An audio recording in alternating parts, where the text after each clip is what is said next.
Good morning, scholars. Welcome to CWC.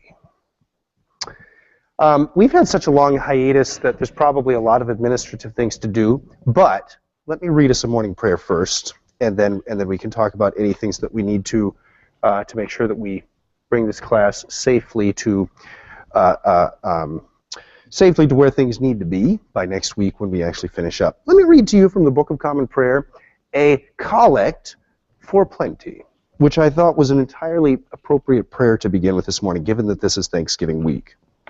The collect reads this way: O most merciful Father, who of thy graciousness has heard the devout prayers of thy church, and turned our dearth and scarcity into cheapness and plenty, we give thee humble thanks for this thy special bounty, beseeching thee to continue thy loving kindness unto us, that our land may yield as her fruits of increase to thy glory and to our comfort, through Jesus Christ our Lord. Amen. Scholars, welcome to the antepenultimate week of this class. We just had session and next session before we close things down for this semester. But are there some administrative things that we need to take care of? And I'm guessing there's probably a whole shopping list. I just have one or two things, but I'm guessing they need to be discussed. Fire when ready. There are questions you may have? There's one administrative announcement that I wanted to make, and that is that a number of you noticed that the last test bank had a question that was a mistake. It was one of these "Who am I?" questions, and it was in 561. I founded a monastery in Iona, and the correct answer, Columba of Iona, was not present. So thank you for noting that. We've credited everybody one question's worth of extra credit to make up for that. Were there any other concerns that you might have? Really? Are things running so smoothly? You're all set? That's amazing. I'm genuinely shocked. I thought you'd have all kinds of things that needed to be discussed. It's fine if you don't. We just have one more week. Your book review. Oh, great. Go ahead, Miranda. Please.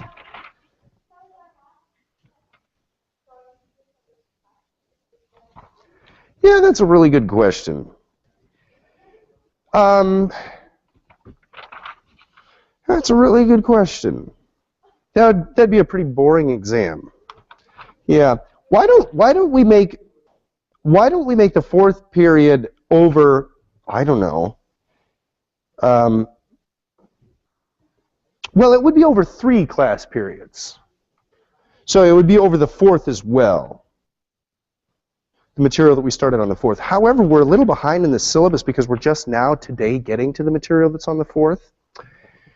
So I think the exam should go back. It'll cover the Crusades, which we do today, and monasticism, which we do next week, but it should also cover Charlemagne and the dawn of Christian Europe. So those 3 class periods, the last exam will cover. Good. Otherwise, it'd be like a 15-question quiz. All right. Any other questions? Yeah, Tony, please. Yes, the first two should already be posted, and then the extra credit for the third Athanasius lecture is sitting safely on my desk. The first one did not? Really? Well, that's my responsibility. So I'm sorry about that. I know that I have the extra credit sign-up sheet for the third lecture sitting on my desk, and I've just not been at my office very much for the last 2 weeks. So the third one I know about. I'll dig through my papers and see if I can find a stack of the names for the second lecture. But has anybody received credit for the second lecture? Because I thought I had entered those. Uh-oh. Okay, I'll sort that out, Tony, but I am sorry. Good. What else? Let's get it figured out now rather than later. Anything else? All right. Well, you're free to ask questions at any time if you have concerns. Otherwise, let's go ahead and begin today's material. We're going to be discussing the Crusades today. The Crusades, very much like that difficult lecture, it's a lecture that I always find difficult to give on the history of Islam just because there's so much conflict with the Christian tradition. Just like that lecture is difficult, the lecture on the Crusades is also a difficult lecture because it's a story for which there are multiple sides and for which the political tensions today are real. So once again, as I admonished you all to when researching the history of Islam, not just to rely on internet sources, but to go to standard books and to dig a little deeper into sources that have real history to them. Don't just look at what's been written in the last decade or two, but to get a broader perspective, you're going to have to look decades back and see sort of a broader picture. I would exhort you to do the same with the Crusades. This is something for which internet sources will serve you less, and older print sources probably will be a helpful guide there as well. And I personally would admonish you again to consider English sources. The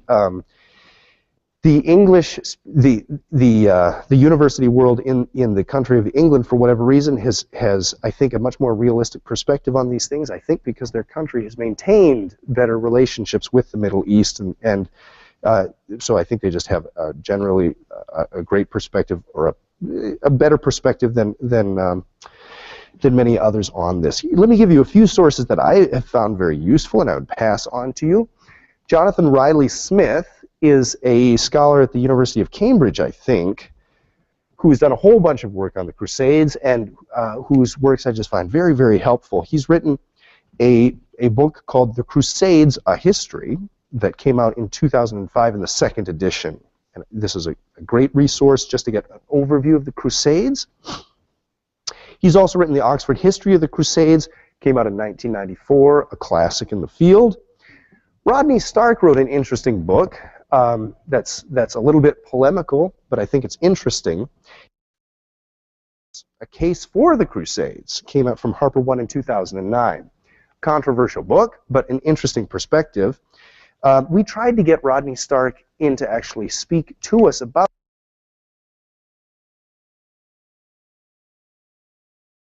but a very provocative, but actually makes a case for why the Crusades were useful in world history. The Crusades, though, we don't approach them thinking that we're going to discover much good about them. The Crusades are thought to be one of the least attractive parts of Christian history. And what makes the Crusades especially villainous isn't just the loss of life or the loss of life and the other atrocities that were committed during the Crusades, but what makes the Crusades especially problematic from a church historical point of view is that these Crusades were sanctioned by the church. Other atrocities in world history occur, but aren't necessarily sanctioned by the church. That makes a big difference. History is full of bleak moments. Think of the Holocaust or whatever terrible moment that you want, the institution of slavery, etc.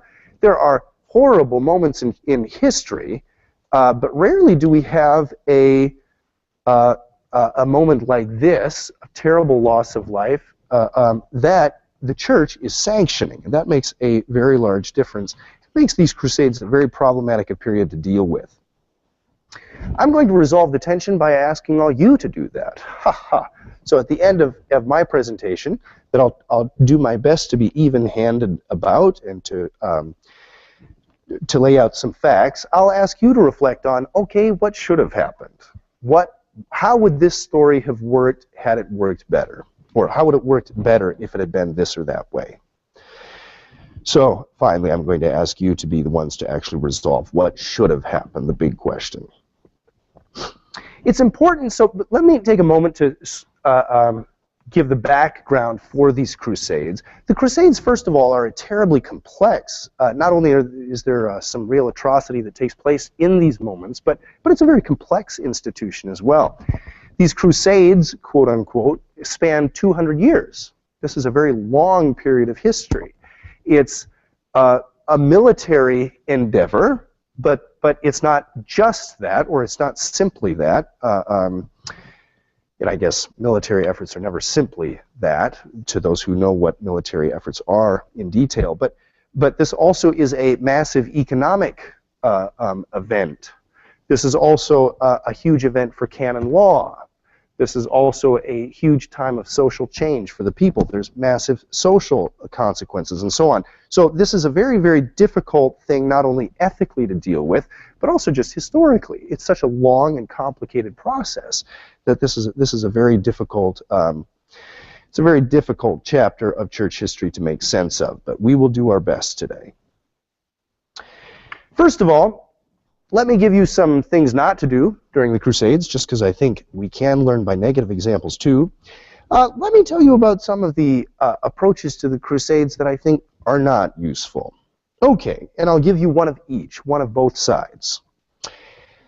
Lesson number one in what not to do with the Crusades might be Karen Armstrong's book entitled Holy War, The Crusades and Their Impact on Today's World, published only some weeks after September 11, 2001.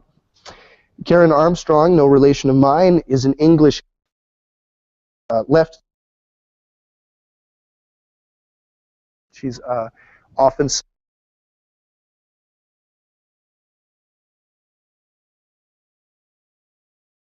response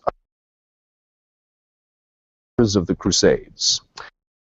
Offer that as Exhibit A. This is not a realistic approach to the Crusades, but there's also an Exhibit B, whom I cite here, Robert Spencer, a Christian whose grandparents immigrated from Syria, I think it was. Robert Spencer wrote The Truth About Mohammed, the founder of the world's most intolerant religion. Sharply criticizes Karen Armstrong's one-sided portrayal of the Crusades as a European invasion and presents the other side, that the Muslims captured Jerusalem not long before the Crusaders got there. Who are we to believe in all this fight? Well, let's go back to the beginning and see what we can do to actually sort this out. Now, the reality of the situation is that the Crusades were in some regard, and here's where the controversy will begin. How do you sort this out? The Crusades were in some regard a response to the capturing of these so-called Christian lands in the 7th century by the Islamic Empire. Let me see if I can find a map for you. And I think I can. Oh, but why did I put the map at the very end? That was useless of me. Okay. Here is the deep purple text, or the deep purple map you can see here. This is the Umayyad Caliphate. That's going to represent the Islamic Empire in the middle of the 8th century. At this time, clearly the largest empire in this part of the world. These places, well, I'll just throw pens at the board. See if you can, no, see the Levant there. See the eastern part of the Mediterranean Sea there with Damascus and Jerusalem and Syria and so on. This part, of course, had considered itself a Christian land since after Constantine. Not before Constantine, but with Constantine after that had considered itself Christian in some sense. Syria, there was a tremendous presence of Christianity in Syria, and also through Egypt and modern-day Libya and so on. There was a very strong Christian presence. When those territories were captured by the Islamic Empire in the, that actually would have been the 7th century, in the later part of the 7th century, there was a tremendous change that takes place. Suddenly the Christians living in these territories experienced a very different way of life under Muslim rule. And although there's nothing that justifies the Crusades in that sense, we do have to understand that these places and these people had understood their history not as always Muslim. So the Crusades, we see sort of this flip-flop back and forth of these countries here, or these places here. The Crusades and the Crusaders thought of themselves as taking something back that they had, but you know how that goes, and that's the history of war. Okay. Let me also offer then Rodney Stark's approach to the question, which I'm intrigued by, continue to be intrigued by. Rodney Stark, in his book God's Battalions, argues that the Crusades were not the first manifestation of colonialism, and as soon as the history of the Crusades is framed in that light, the debate's already over. Colonialism is a much despised institution in the world today. Excuse me. Oh boy, excuse me. I still have this zombie cold for like the last 10 weeks. I feel so sorry for you who've had to listen to me cough all semester long. Rather, says Rodney Stark, the Crusades are a response to the Muslim capture of these formerly Christian lands.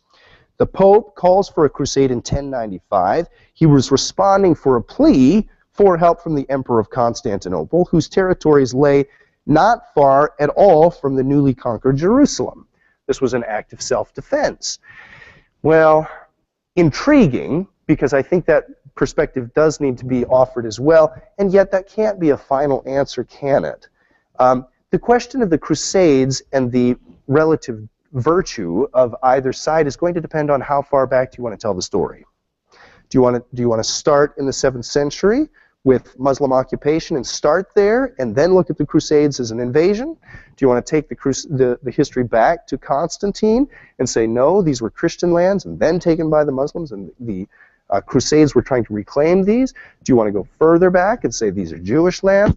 What do you do with it? The question of the justice of either side of this debate is going to depend on where you start the history. So much for a general introduction. Let me offer one more source for you, and that is the Crusades, an Encyclopedia, edited by Alan Murray. It came out in 2006. I thought it was a very, very good source, and many of the things that I'm going to share with you today on the Crusades, much of the material that I've prepared actually comes from that work. An immensely helpful document.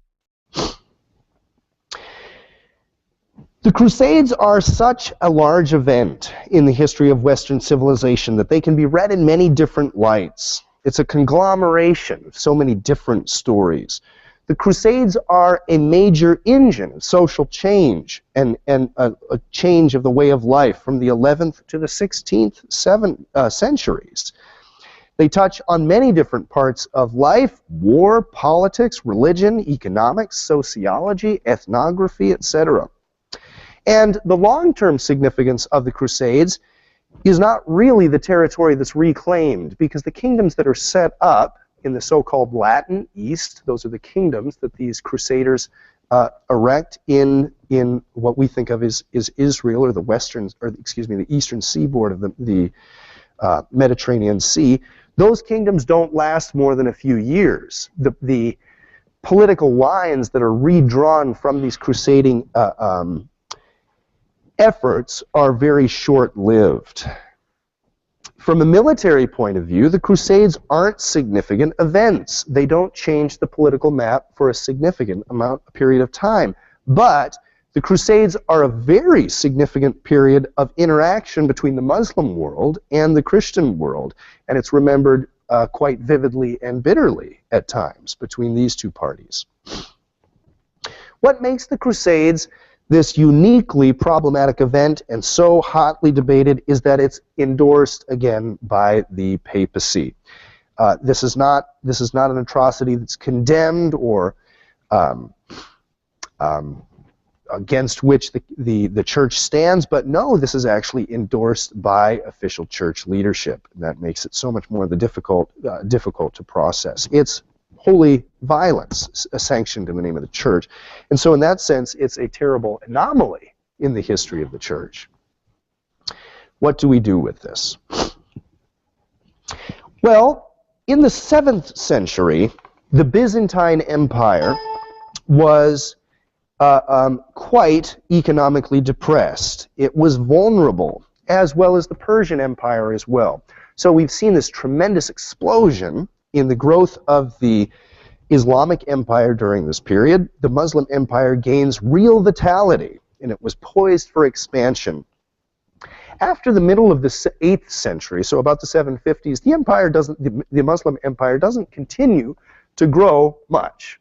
There's perhaps small growth, and there's an attempt to get into France, but things don't dramatically change from the middle of the 8th century until the beginning of the Crusades at the end of the 11th century. You remember the Battle of Tours in 732.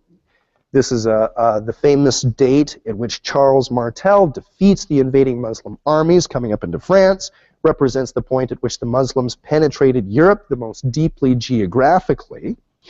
But the political boundaries really don't change that much then from the middle of the 8th century up into the late 11th century.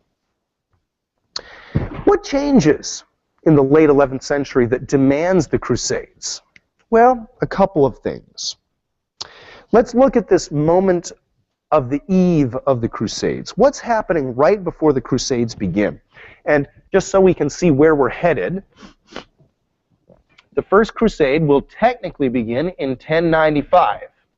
So let me talk to you about some of the things that were happening immediately preceding that lay the groundwork, or that ignited this brewing problem between the Christian and Islamic communities here.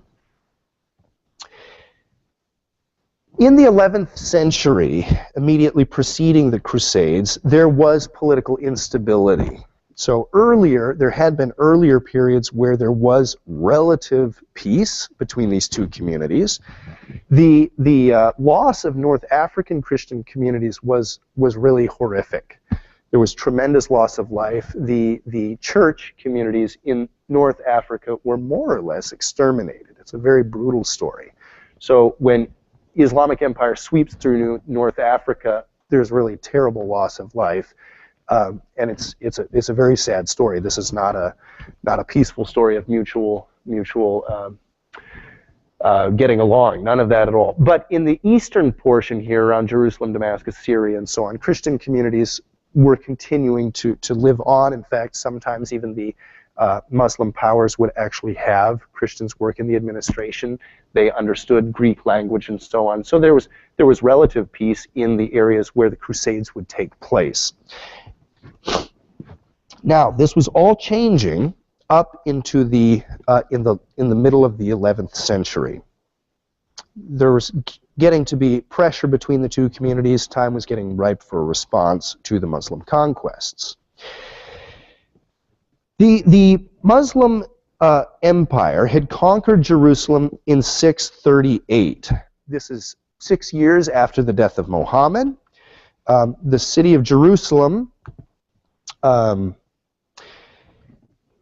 becomes, for the Islamic world, a holy site, but Muhammad had never been there, and this was a new conquest after Muhammad's death. Muslim rulers in Jerusalem had protected Christian churches and holy sites for the first few centuries. This would change in the 11th century. In 1009, and here's a date that begins to set off direct conflict between these communities. In 1009, Fatimad Khalif al-Hakim bi Amir Allah, and I can spell that if you want, but I can't pronounce it correctly. Anyway, in 1009, The Caliph, let's just stick with that, his title, that is the Islamic ruler, ordered the complete destruction of the Church of the Holy Sepulchre. What was the Church of the Holy Sepulchre? That was the church that Constantine had built over the site that was believed to be the place of the resurrection, burial and resurrection of the Lord. The church had been built in about, it had begun to be built in about 320, and this was, along with St. Peter's Basilica in Rome, the holiest site of Christian antiquity. So this was the church that was most prized in the Christian world, and yet the Caliph ordered its destruction. Okay, so the church is razed. Well, the church actually is rebuilt, and there's an attempt to sort of patch relations back together, but that, I think understandably, deeply concerned the Christian community and created a lot of bitterness. There's another factor that certainly complicates Western Christendom prior to the launch of the First Crusade, and that is the rise of the Great Seljuk Empire. This was, so a Seljuk Empire, S-E-L-J-U-K. We have the rise of the Great Seljuk Empire immediately preceding the First Crusade. What is the Great Seljuk Empire? This was an empire that grew out of the old lands of the Persian Empire. So here you can see that on the map on the far right-hand corner of the map.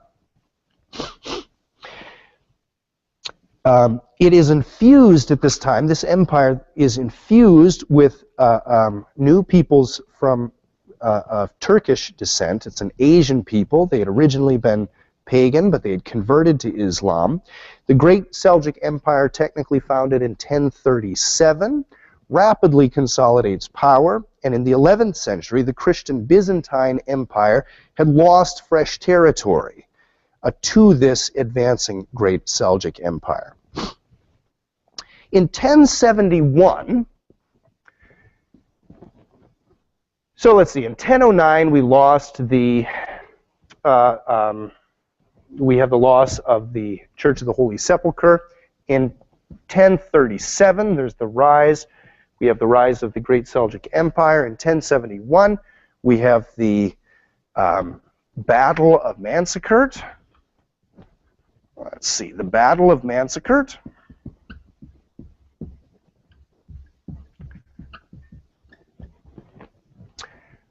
What is this Battle of Manzikert? Well, the Battle of Manzikert in 1071 is, and I'm again just going to have to pretend that you can follow my directions up on the map there. Do you see Turkey, that rightmost green portion of the map between the Black Sea and the Mediterranean Sea? That had all been part of the Eastern Roman Empire. You remember that in 1053 we're going to have the loss of Constantinople. The empire, the Eastern Empire, the Byzantine Empire is going to be wiped out in 1453. But in 1071, most of Turkey is lost to the Eastern Empire at this Battle of Manzikert. So this is the way the map looked like before the Battle of Manzikert. If you took almost all of Turkey and turned it purple, that's what the map would look like after the Battle of Manzikert. After this battle, the opposing Seljuk Empire pressed up about 100 miles away from Constantinople. Now this was alarming to the Eastern Christians. Their opponents were, their enemy line was only about 100 miles from the capital, which meant that this was a very vulnerable empire. And it's at this time that the Eastern ruler, the emperor of the eastern part of the empire here, the Byzantine Empire, starts sending out requests for help from Rome and Western lands. This is going to be the immediate background to the Crusades. The Eastern Empire, feeling itself ready to topple at any moment, is going to be asking Western allies, can you do anything to help us reclaim our space here? Because we fear this empire is going to fall. Now, I'm so sorry. Realistically, probably without the Crusades, the eastern part of the empire would have fallen far sooner than 1453. The Byzantine Empire hangs on by a hangnail till 1453, but probably, this is 1071, the empire becomes exceptionally vulnerable. Without crusading, without the support of the Crusades, it is likely that the empire would have toppled much sooner. I think that's a realistic point of view that we can all agree on. What stalled Western aid? So I've told you here that, excuse me.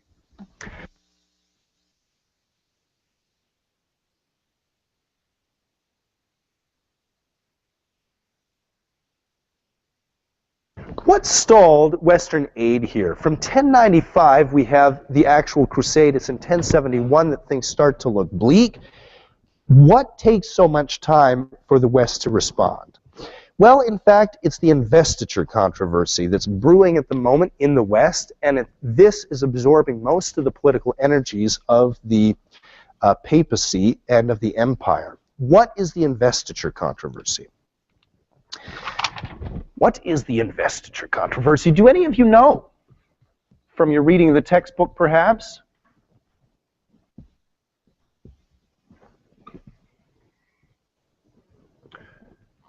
Any of you want to take a shot at it? What's the investiture controversy?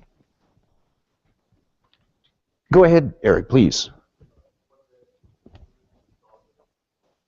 Yes, right. Do you want to elaborate on that? You've got it.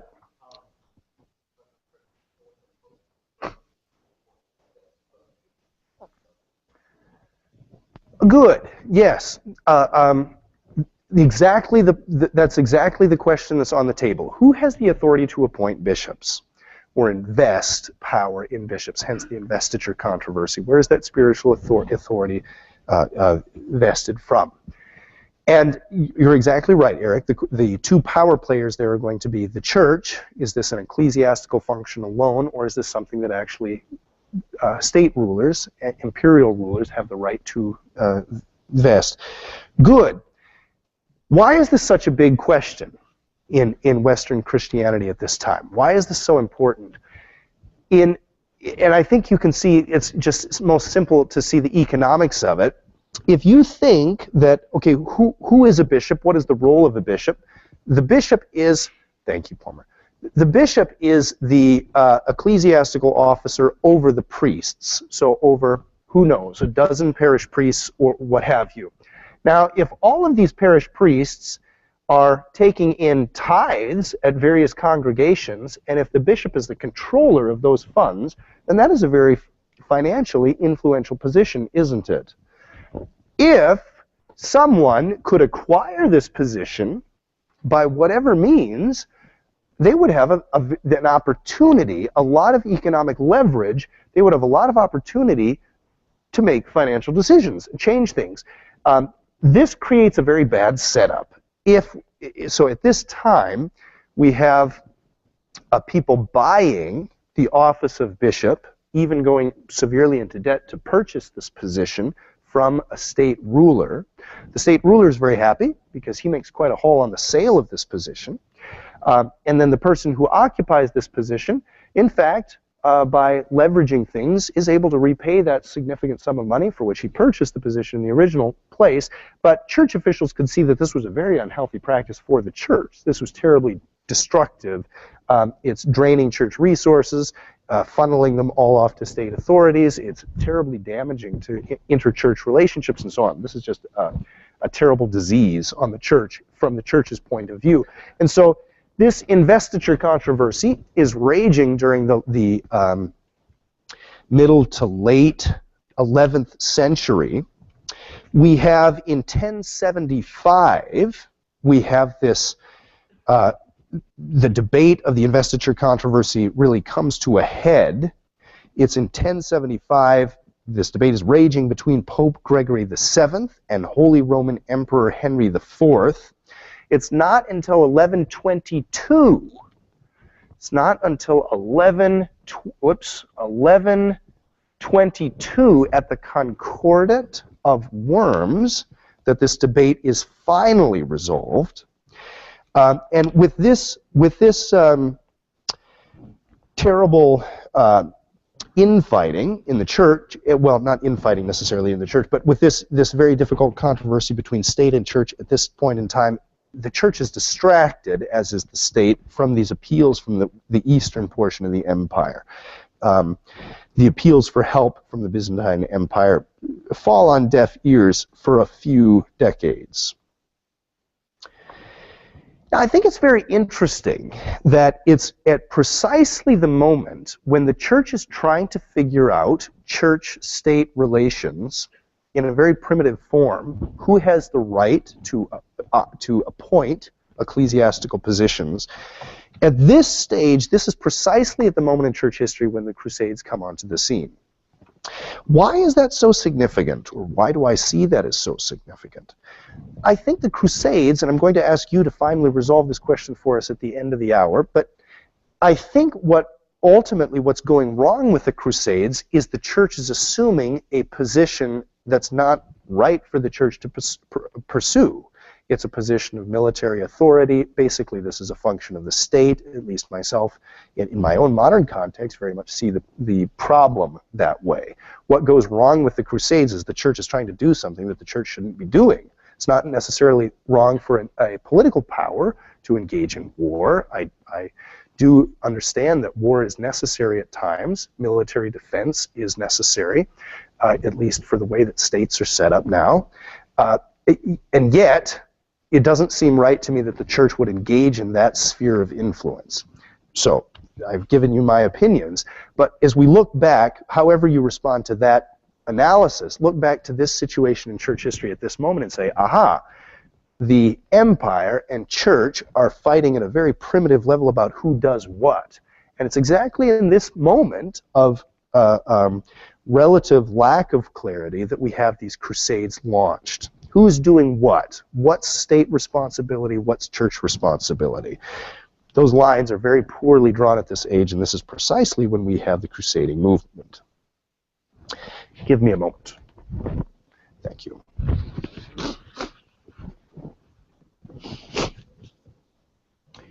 It's in 1073. In 1073, on the heels of this Battle of Manzikert, that Gregory VII effectively asks for a crusade. Who's Gregory VII? Gregory VII is going to be the Pope in Rome at the time. The investiture controversy ultimately slows or silences the plans that were drawn. In 1073, effectively immediately after this Battle of Manzikert, 1073, Emperor Michael VII of Constantinople appeals to Gregory VII, who's the Pope, asks for help in defeating the Muslims. Now, two, I just want you to see where the communication is coming from, because as I set up the problem, I think the problem again is lack of clear division between state and church responsibilities. Who's asking whom for help? Well, the Emperor of Constantinople is asking the bishop in Rome for help. Does that seem like a natural chain of communication to you? Probably not in a modern context, but in this part of the world at this time, it was an entirely natural claim. Now, here is what happens. Gregory VII, Bishop of Rome, writes an open letter. Writes an open letter. Oh my goodness. Hang on, let me reformat this quickly. Writes an open letter. Okay, I'm just going to shrink the font.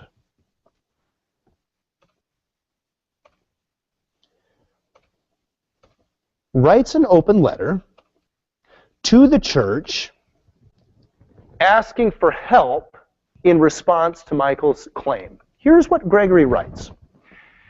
Gregory, bishop, servant to the servants of God, to all who are willing to defend the Christian faith, greetings and apostolic benediction.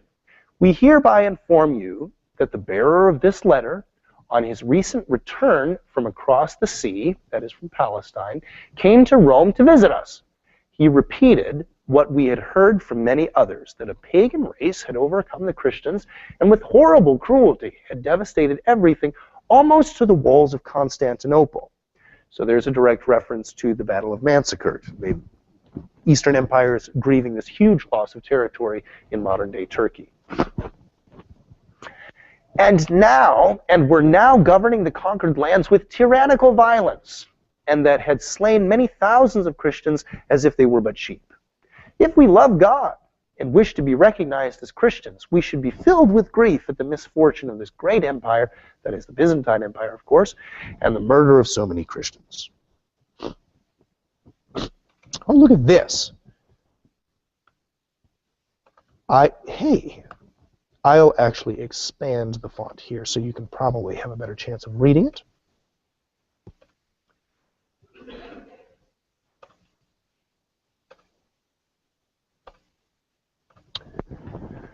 But simply to grieve is not our whole duty. The example of our Redeemer and the bond of fraternal love demanded that we should lay down our lives to liberate them, because he has laid down his life for us, and we ought to lay down our lives for the brethren. 1 John 16. Now, therefore, that we are trusting in the mercy of God and in the power of his might, that we are striving in all possible ways and making preparations to render aid to the Christian empire as quickly as possible.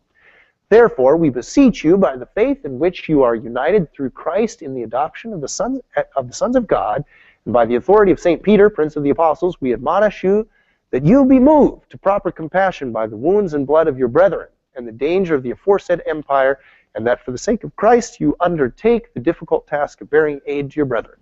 Send messengers to us at once, inform us of what God may inspire you to do in this matter.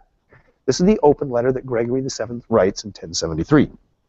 I want to draw your attention to the very bottom line there. Send messengers to us at once to inform us of what God may inspire you to do in this matter.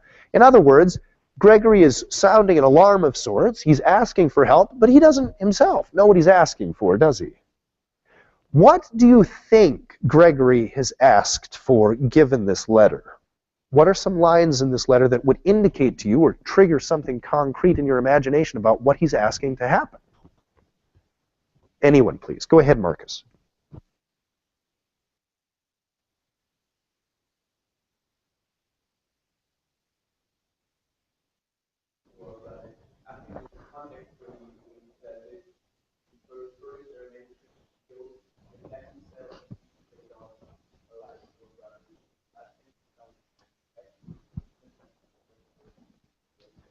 He's talking about loss of life. So, Marcus, you hear military action as what he's calling for, calling them to lay down their lives. Yep, good, good. What else do you imagine? Gregory leaves it open. He says, whatever God inspires you to do, but what do you think he's calling for?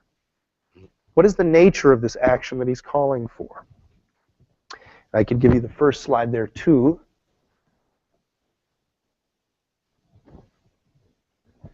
What did this trigger in your minds? Go ahead, please, Keith.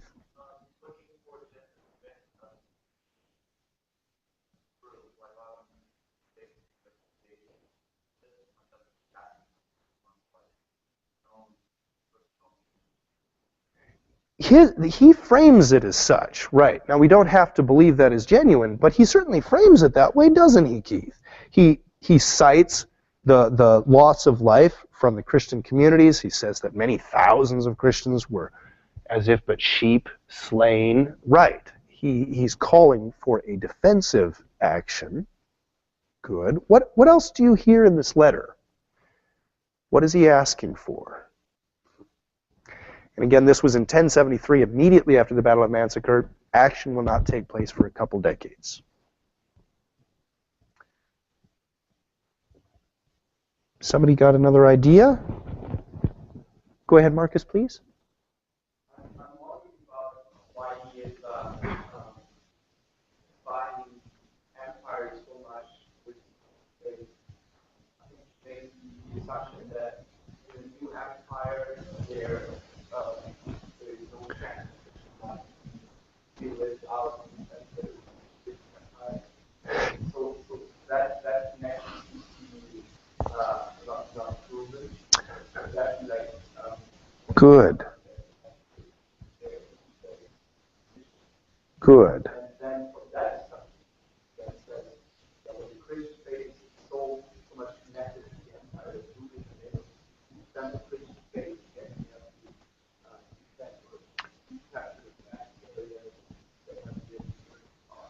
Right.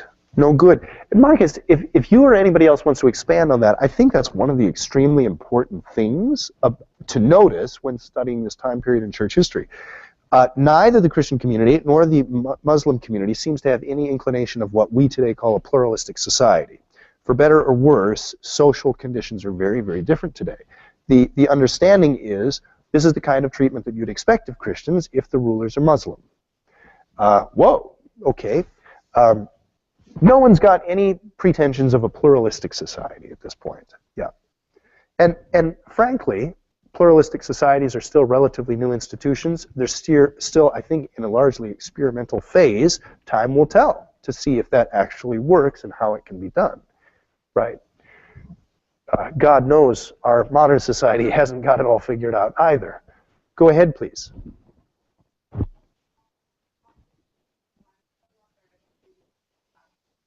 Sorry, Misty, I just can't hear. Yes.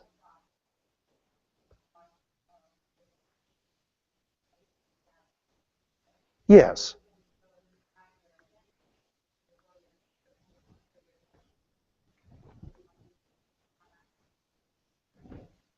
Did everybody hear that? That was just a really, really great point. Thank you. Um, in brief, Misty hit on something very important. Look at the way that Gregory VII identifies these people. He says they're adopted sons. He's giving them a theological understanding of their identity. As adopted sons, they're part of this church community. So, right, their civic identity is churchly in that sense. Good. That's my paraphrase of Misty's really excellent point. Good. Any other observations at this stage? Okay. Let me actually stop there. We're going to take our first break. We will pick it up in just a moment with the actual response. We get our response to all of this brewing trouble in 1095 with the launch of the First Crusade, and that's where we'll begin this next hour.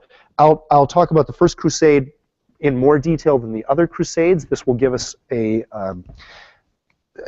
First Crusade is in many ways the paradigmatic crusade. There are other very important points in the Crusades too, but the First Crusade is successful and also inspired the crusading movement. First Crusade actually does achieve some military success, and after that First Crusade, it's really a matter of keeping those territories that have been gained, and successively they're lost in the following crusading efforts. But we'll tell that story in the next hour. Any last questions? Okay, let's take a very quick break. And Palmer, will there be a quiz afterwards? Okay, so I'll give you 10 minutes and we'll start up in a moment. Thank you.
right, scholars, let's get back to work. But I've got good news for you, and that is we're going to postpone the quiz till another hour or so. So yeah, consider it an early Christmas present. So good. Yeah. Okay. So let's get back to this exciting storyline in the middle of the High Middle Ages with the rise of the Crusades. When did these actually come about? And let's move on to describe the first crusade. The first crusade, it depends on how you count the crusades. Some count as many as 9 crusades, some count 8 crusades. Really only the first 4, in my opinion, are going to be the ones that are the most important for church history. It's after the 4th crusade that secular powers increasingly become involved in the process, and so from a church historical point of view, it's the first 4 crusades that are going to be the most innovative, and then also those crusades for which the church is most directly responsible. And after that, secular princes begun to understand that this might become a profitable venture, and so the motivations for the crusades become quite diverse, and the spiritual fervor of the movement really wanes. The military success certainly doesn't reappear, and the church's direct influence in the crusading movement wanes as well. So I think it's going to be the first 4 crusades that are going to be the most significant. But by the end of the 13th century, we're going to have the whole crusading movement more or less done. Let's talk about the first crusade.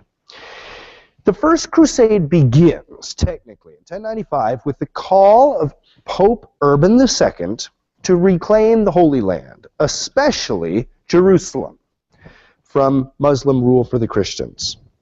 Pope Urban II, very famously in November the 27th, look at that, we've timed this class perfectly so that we can discuss this at this time of year.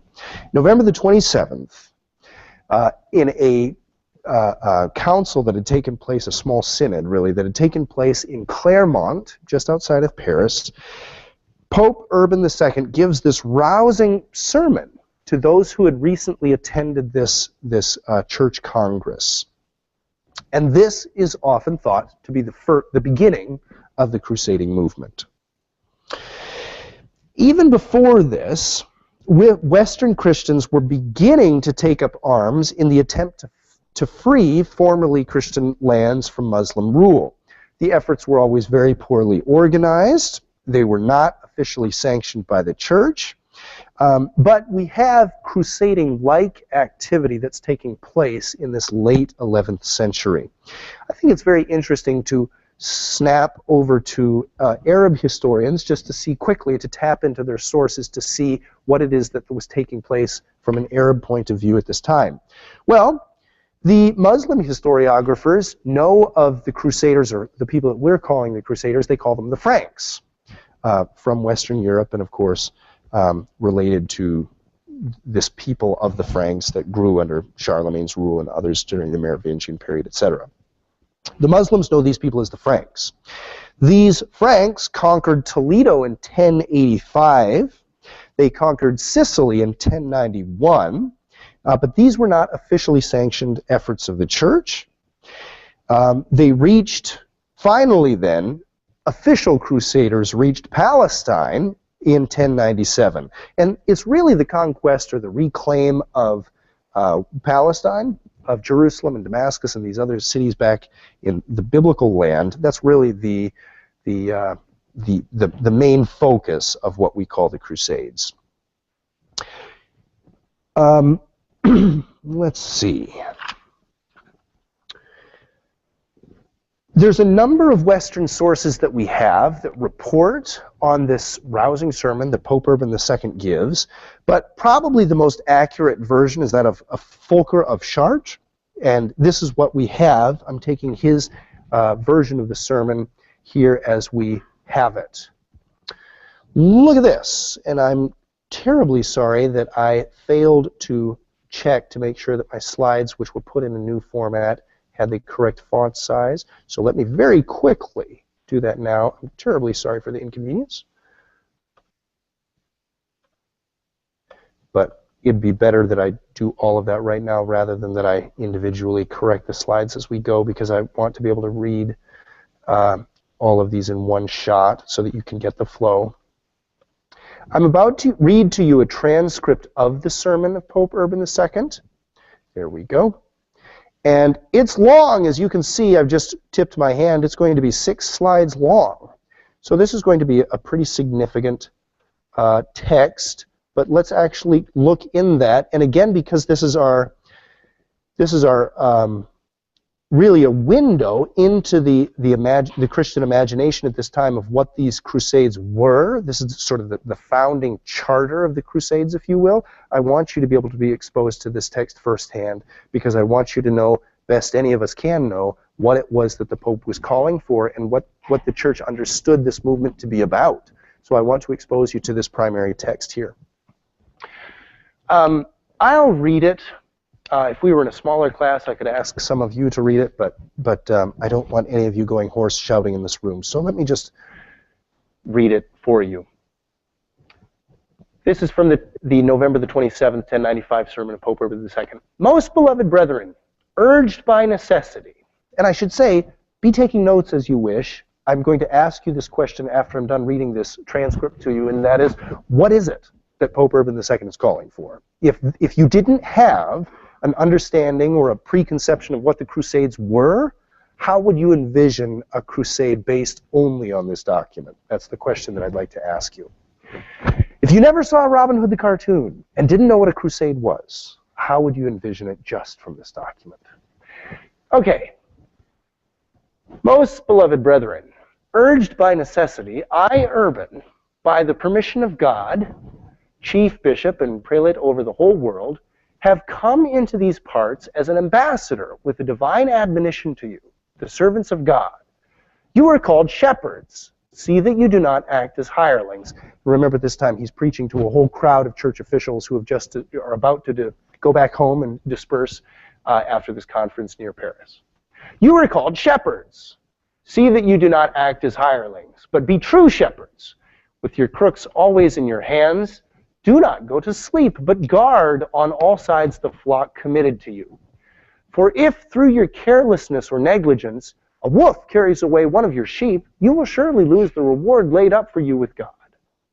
And after you have been bitterly scourged with remorse for your faults, you will be fiercely overwhelmed in hell, the abode of death. It's quite shocking language, given that he's speaking to a room full of bishops, isn't it? For according to the gospel, you are the salt of the earth. If anyone hates peace, how can he make others peaceable? Or if anyone has soiled his hands with baseness, how can he cleanse the impurities of another? We read also that if the blind lead the blind, both will fall into the ditch. But first correct yourselves, in order that, free from blame, you may be able to correct those who are subject to you. If you wish to be the friends of God, gladly do the things which you know will please him. You must especially let all matters that pertain to the church be controlled by the law of the church. And just quickly put a footnote in there. What do you think he's talking about? What's that last line refer to specifically?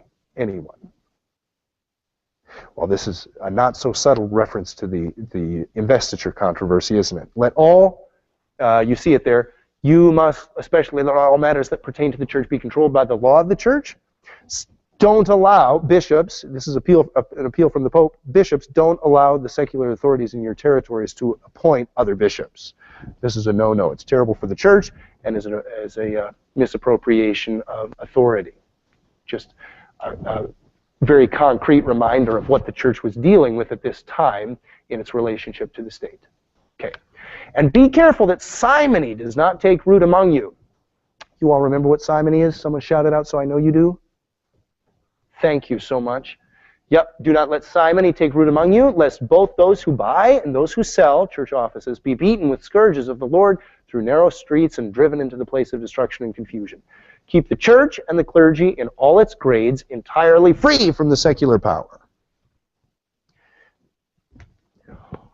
Although, O sons of God, you have promised more firmly than ever to keep the peace among yourselves and to preserve the rights of the church, there remains still an important work for you to do. Freshly quickened by the divine correction, you must apply the strength of your righteousness to another matter which concerns you as well as God. For your brethren who live in the East are in urgent need of your help, and you must hasten to give them the aid which has been promised them.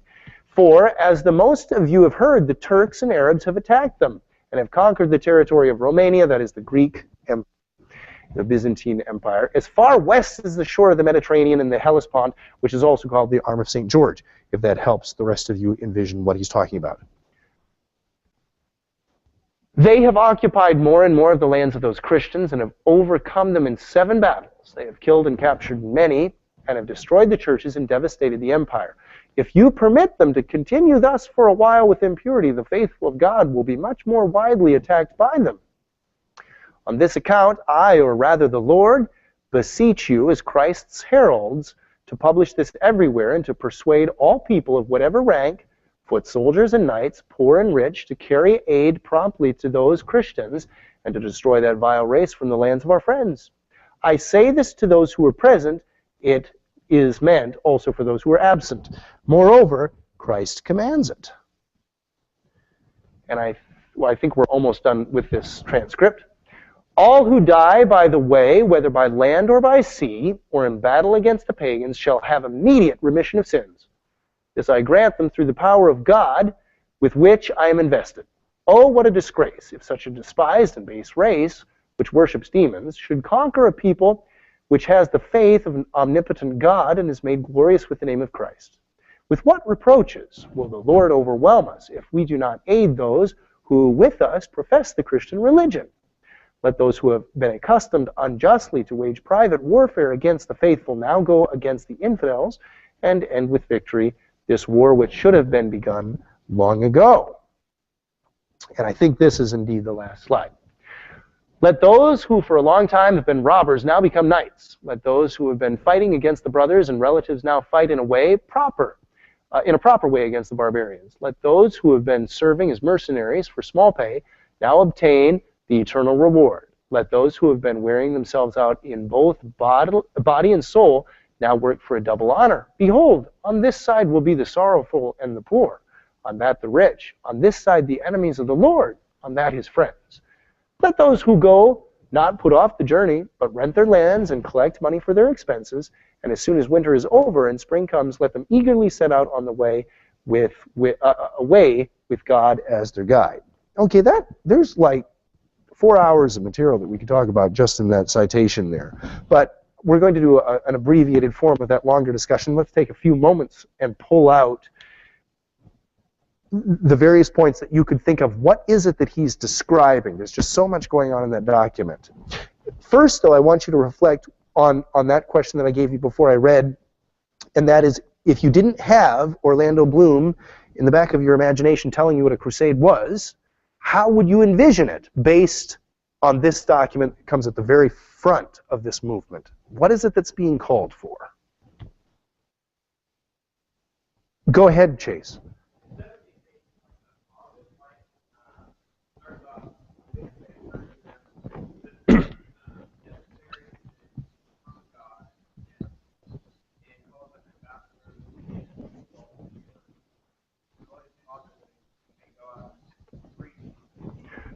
Good.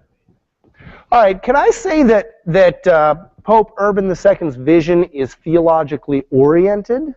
Can I say that? I mean, he's a churchman, man speaking to churchmen, and his call is, you are responsible for God's church, therefore do something, right? So this is a this is a churchly claim, right? Good, Chase. You know, rather than saying theological, I'll use the more concrete language of churchly, if I may, because he's calling on the institution of the church to do something. Okay, so this is a churchly claim. What else did you pull out from this, and how else would you describe what we now call the Crusades? Go ahead, please. Thank you. One was he made sure to You know what, actually, just can I hand people the microphone, because we're going to be talking for a moment or two. Thank you. I found it interesting that he made sure to not just infer broadly, but to like give concrete, like, I am pretty much the ruler of the whole world. And it's interesting because they had just been having this controversy. Like, he starts out saying, yeah, pretty much I'm everybody's boss, so listen up. And then later on, I like what Chase brought up, but then he kind of moves more into guilt, and he uses guilt to be like, well, you know, you're not really a Christian unless you go and kill these heathens. Right. I'm trying to write these things down, and actually, I want to talk about some of these things too. So I've got appeal to universal authority. Is that a more or less fair summary of that? Second piece, this guilt appeal. How should I state that? Do you want to focus in on the fact that he's sort of sending these bishops on a guilt trip? You must do this, or you'll be unfaithful servants? Or is it a theological appeal? Or is it both? I'd say it's a little bit of both. Okay, so I'm going to fudge on the title there, but yep, I'm listening. And then he takes his own liberties during the end and says, well, you know what, I'm just going to go ahead and say that you get remission of sins if you do this. Good. Even if you die on the journey. Yeah. No, that last point especially is very, very important. This whole idea of there's going to be sort of an automatic remission of sins to those who die in this pilgrimage. This is going to begin the beginning of the indulgences, right? And this is going to create a massive problem for the church, right? The indulgences. Thank you so much for those comments. Before you all walked into this room this morning, you could have told me in some level of detail or another the story of Martin Luther, who tacks up the 95 Theses on the door of Wittenberg, and the impetus for that action that sparks what we call the Reformation is in fact this abuse of indulgences, right? Where do they first crop up in church history? In a significant way, right here. This is actually where the beginning of the indulgence is. Good. Can I ask you to dialogue with me, though, on just, be right with you, Misty, can I ask you to dialogue with me on these two earlier points? The appeal to universal authority, that's very, very interesting.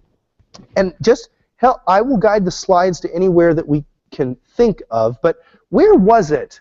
Was there a line that stood out to you? Why is it that you understand Urban II to be claiming to be ruler of the whole world? Where do you see that? I mean, it's the very first line. Okay. He says it. Okay, so... Servant of God. No, that's not it. I'm a little surprised by that, but I want to be attentive to what you heard. This is Gregory. Oh, look at that. Excuse me. No wonder we can't find it. So... Right there. Okay. It's pretty much the first line. All Urban, right. by the permission of God, I'm the chief bishop and the prelate over the whole world. Good. Good. And so that's a very good observation. I had read that differently. I had understood for some reason him to be making an appeal solely of ecclesiastical authority over the universal church. But I see your point well put. Those lines are not clearly drawn. So if he has a universal authority over the church, what does that mean for universal society? Well perceived. Okay, good. And the guilt trip bit, I'll just leave it at that. Right. His language is ever shocking to the modern reader, isn't it? Thank you so much for those comments. Okay, what else would you envision a crusade to be? We'll take any hands. I think I saw yours, Misty, and then Marcus will be right with you. How would you envision this movement? Go for it. I'll write quickly. So going off of what's been said, I also saw him using his authority when he said he had divine admonition from God, which is in the beginning part of the document. And then he reminds the bishops that he's speaking to that they're shepherds and not hirelings, so he's expecting them to take action and not to be passive.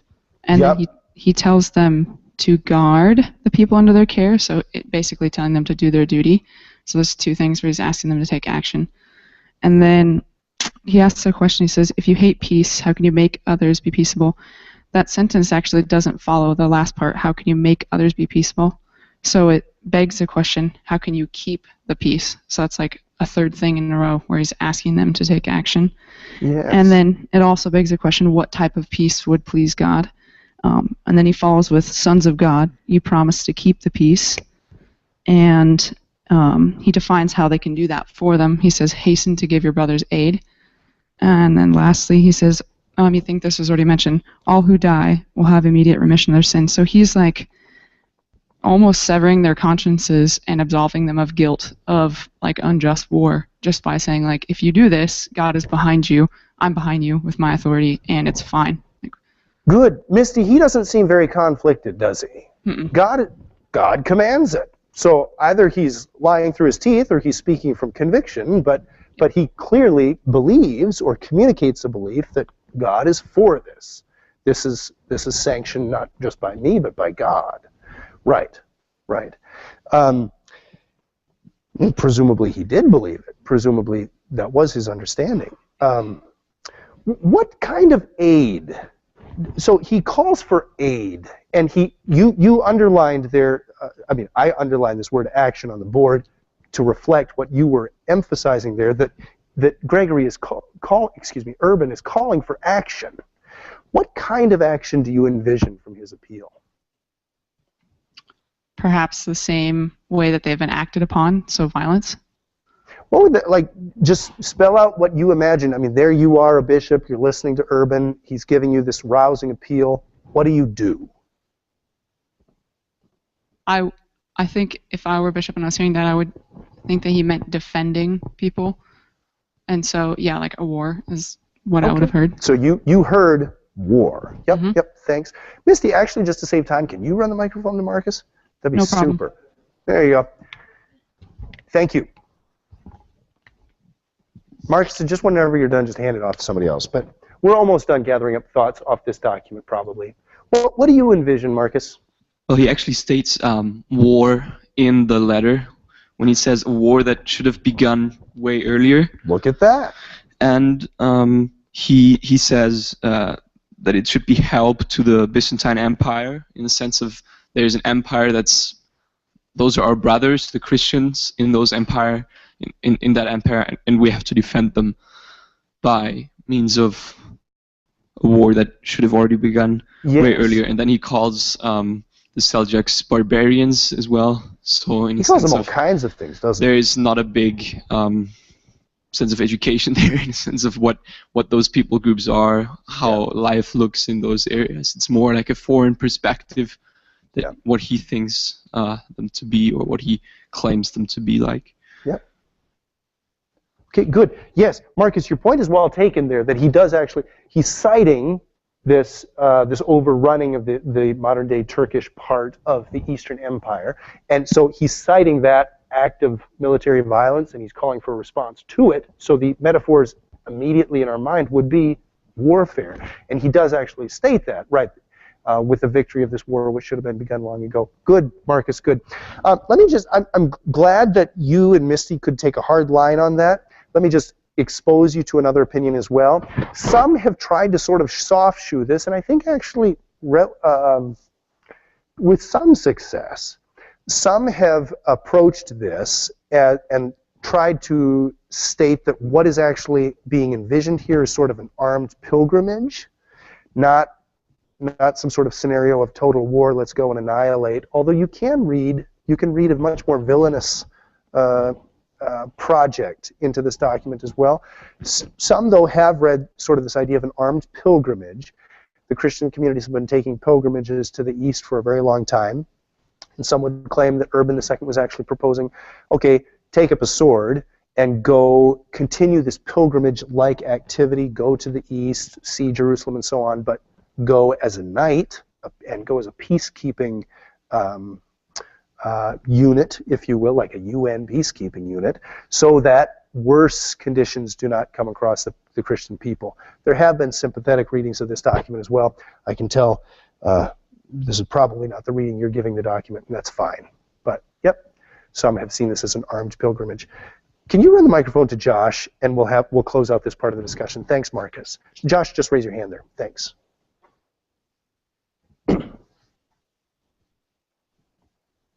I might be wrong. I thought according to my interpretation, I thought he also pointed out who to send in the second to last slide. Okay. On this slide, or shall I move? I believe you should move. Okay, down to the very last. Is this right? Yeah, I think when he made the reference to the unsaved, how they would gain salvation. I'm sorry, I'm pretty sleep deprived, so I might have been dreaming also. No, that could be any of us at this moment, Josh. No, what you heard, the bit about the indulgences, whoever falls in the way should receive forgiveness, that bit? Possibly. Well, you give me your thought anyway, then we'll see if we can justify it textually. Well, also, maybe coming from that reference to war, then I thought he also spoke of who to send, and for some reason I was thinking of him sending the lesser in society there. Great. Okay, so how about the top of this slide then, Josh? Let those who for a long time have been robbers now become knights, Yes. etc. Okay, good. Good. That's been noted by people too, Josh. Thank you for drawing our attention to that. For a long time, the scholarly opinion was that Urban II was trying to sort of flush out of society troublemakers.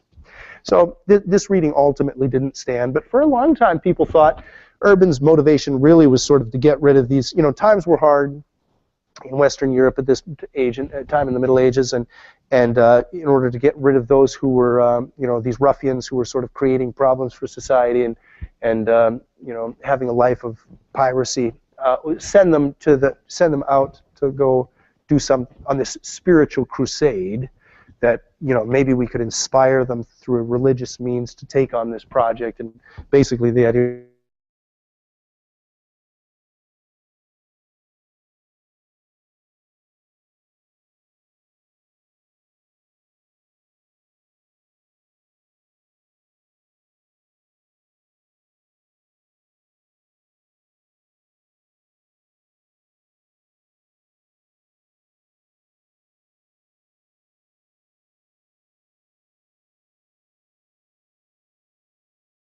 going out on crusade. It wasn't just those who had nothing to lose who were going on this crusade, but it was also those who were well-to-do. So searching for a motivation as simple as Urban is just trying to flush his community, get rid of these ruffians, is too simple of a reading of what's taking place to be realistic. There must have been more. And ultimately, it must have been a project that was religiously inspired, because it took hold of all classes of society. It indeed must have been something that people thought was from God. Alrighty. One of Jonathan, let me just finish that comment there. One of the contributions really that Jonathan Riley Smith, the author that I introduced to you at the beginning of the hour, really made on Crusade scholarship is this idea precisely that the Crusade included those who were from among the very highest social and economic strata of medieval European civilization. This fact persuades many that they must not have been involved simply for economic gain, but also for spiritual reasons. They must have been spiritually devoted and pious. That must have been part of their motivation. If they're willing to lay down their lives and lose worldly goods, it doesn't seem that that's possible to do for that any other form of motivation would be wholly explicable there. The goal of the Crusades at this stage is the recapturing of Jerusalem. That is the iconic moment that everybody's running towards. Any big social project needs an iconic goal, and the recapture of Jerusalem is precisely that for this. It's also, this iconic goal is also what future Crusades are trying to do. Eventually, Jerusalem and all the other lands that are cities that are recaptured to these Western Christians are lost again to Muslim rule, but it's that perennial goal of recapturing Jerusalem that stands out clearly. The First Crusade, let's talk about it in detail. It technically takes place, okay, so this is the sermon that launches everything. The First Crusade is from 1096 to 1099.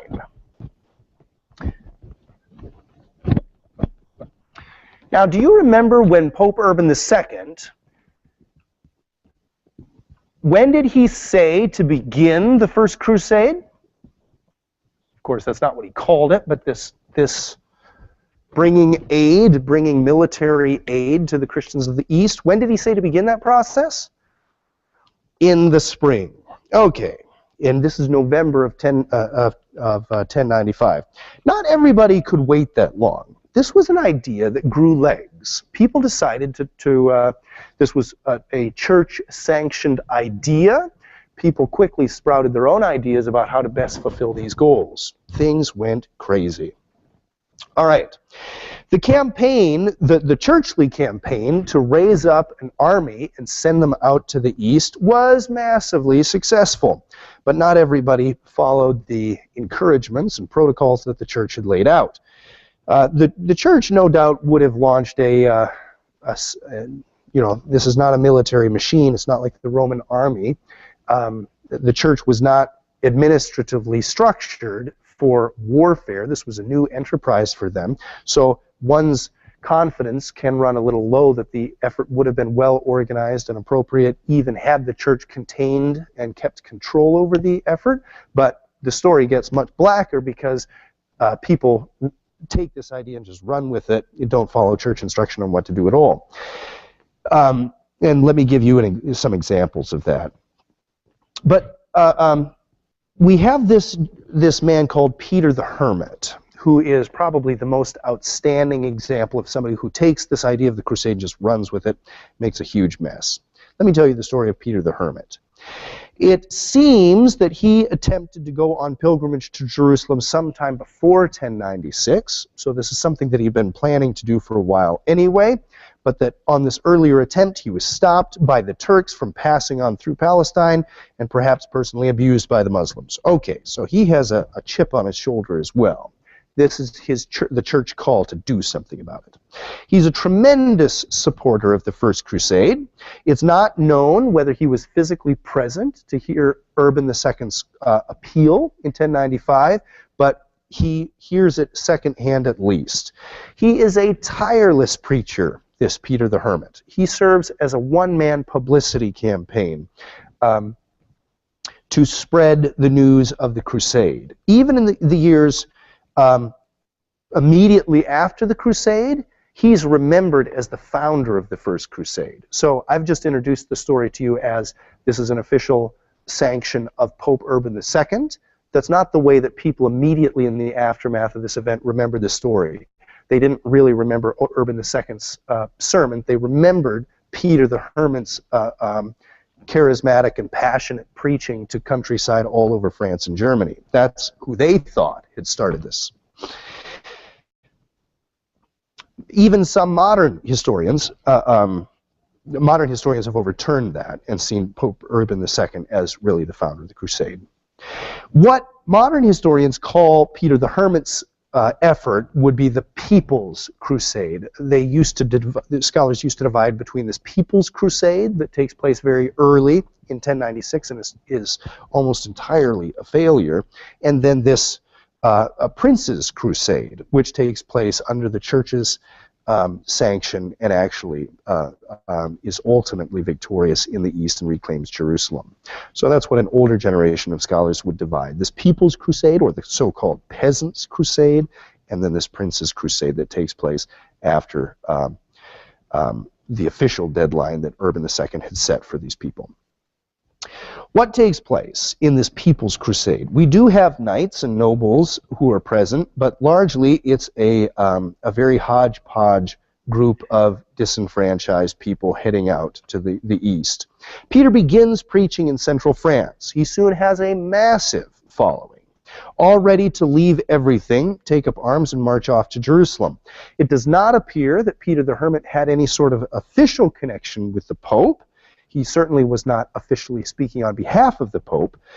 It appears rather that the Pope's message was aggressively taken up by an independent and very probably unstable preacher, Peter the Hermit. And others were doing this as well. Things get really black, but let me tell you the story quickly. Peter the Hermit has this huge makeshift army of troops, and what do? Well, they need to start funding themselves somehow. They need to start sustaining themselves. So they start looting Jewish communities.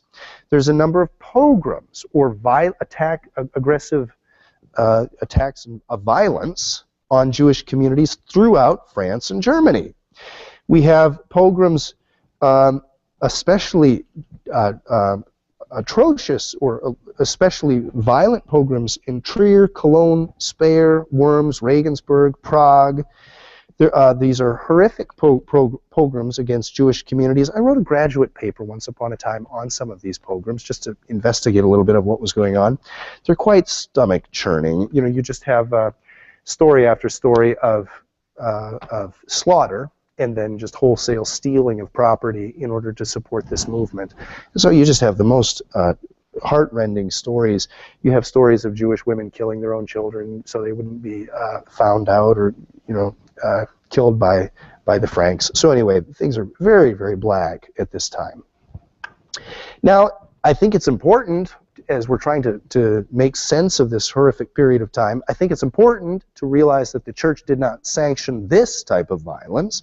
The church, in fact, the ecclesiastical leadership did give pronouncements that these pogroms should cease immediately. So the church is condemning the violence, and yet many will claim, well, was the church adequately responding?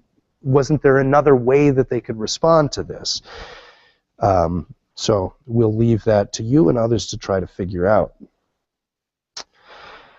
There were about 8 groups of troops that gather in Constantinople before August the 15th of 1096. The first and largest group to arrive in Constantinople, because that's where the Crusades going to head out, they try to reclaim the East. The first group to arrive there in Constantinople is that of Peter the Hermit. Peter the Hermit starts preaching just a few days after the Pope's sermon and continues to work this very, very hard until he arrives in Constantinople. He probably arrives with some 40,000 people. Constantinople is the meeting point for everyone from Western Europe. Peter's troops, I've just alluded to the fact of the manner in which they were looting these slaughtering and looting these Jewish communities as to keep themselves sustained as they were coming down to Constantinople. Well, they continued to be sort of the kind of people that you wouldn't want in your city, and neither did the emperor of the eastern portion of the Roman Empire. He wasn't interested in having these 40,000 people occupy his city. So he encourages them to go across the Bosphorus and to go up to the edge of the territory dividing the Eastern Empire from that of the Muslim Empire. But he didn't want the Emperor of Constantinople encourage Peter the Hermit not to go into enemy territory of the Muslim Empire until these other armies, these makeshift armies, gathered in Constantinople. Well, too bad. Peter the Hermit couldn't wait that long, and it may have been just the problem of self-sustaining these people. They were hungry. They obviously didn't have occupations in this place. There was no social structure for them to supply themselves. What do? They start heading off into enemy lines and start fighting, maybe for reasons of zeal, maybe for reasons of sustaining themselves. Anyway, they face bad defeat. Most of the 40,000 people that Peter the Hermit brings back are killed. They wander off too far into enemy lines, and they get some serious warfare, and they get attacked, and they fail. So this is really a terrible story. However, it seems that Peter the Hermit and the Byzantine emperor actually got along quite cordially. So Peter the Hermit in his own day is not remembered as the villain that I've just portrayed him as. The rest of the Crusaders gather in 1097. The rest of these armies assemble. What arrives there in Constantinople is not a single disciplined army, the type that you might have imagined from Roman days, but it's a loose conglomeration of several amateur armies. These are, in fact, amateurs. The first action of the Crusaders, once they'd all assembled, is to take Nicaea in June of 1097. Now, if that tells you, Nicaea is very, very close to Constantinople. So, again, my cursor isn't appearing there, but just imagine, just a tiny tweak to the southeast of Constantinople, which I think you can see on the map there. Just a tiny tweak away from that would be Nicaea. So this was the first victory of the Crusaders. That tells you that the Muslim Empire had brought itself up to just a stone's throw away from the capital of the Eastern Empire. And again, I just want to underscore, whatever you take the Crusades to have been, it's almost universally acknowledged that the Eastern Empire would have collapsed without the crusading effort, whatever that means. So the Crusaders take Nicaea in June of 1097. They received considerable logistic support from the Byzantine emperor, who kept them supplied with food. There was no single ruler over the Crusader armies, and so there's a coalition of princes that has been formed to make executive decisions for the Crusaders. Because of the lack of discipline and unity and skill among these Crusader armies, again, it's an amateur military force, there's tremendous loss of life, but they do continue to make gains. They do continue to have victory over these cities that they attempt to retake. In 1098, and I think this is a date that I'd like you to know, in 1098 we have the Siege of Antioch. This is Syrian Antioch. Again, I'm sorry it's not on the map there, but you can imagine that it's just into the purple territory there. So what was claimed in the Battle of Manzikert, that border has been pushed back significantly by 1098, and the Crusaders have taken Antioch, which would be at the north part, about where you have the E of Palestine there on the map. On the north edge of the Levant there is where you would have Antioch. That city is reclaimed in 1098. This is a tremendous victory for the Crusaders. They're on a roll. In 1099, probably the best moment from the Crusaders' point of view takes place. The Crusaders recapture Jerusalem after huge setbacks and casualties, but overall, this is the shocking success of the crusade. They actually take Jerusalem. Now, what you have at the end of the First Crusade can be seen here on this map. You have 4 kingdoms set up by the crusading authorities. You have the county of Edessa, which is that upper green portion. You can see taken in 1098 and survives through the until the dawn of the Second Crusade. So that green territory there, the county of Edessa, lasts until 1144. You have the yellow territory there, the Principality of Antioch, and of course that begins in 1098 with the capture of Antioch, and it lasts until 1268, so it makes it considerably longer time. Be right with you, Keith. We have the county of Tripoli, the red portion there, which is taken in, let's see, what is that date there? It's 1109 to 1289, so that's about as late as any of the Crusader states make it. And then we have the Kingdom of Jerusalem, this large portion of purple area that's taken in 1099 and lasts to 1187. The story that's going to unfold here is that the First Crusade is ultimately effective in reclaiming these lands. 4 kingdoms are set up. These kingdoms are sometimes cumulatively called the Latin East. But then the following story of the Crusades is going to be one after another, these kingdoms toppling, and it's going to be a succession of losses after the First Crusade, an attempt to keep these territories, which are ultimately going to slip back into the hands of the Islamic Empire. Keith, you had a question. I'll be right with you too.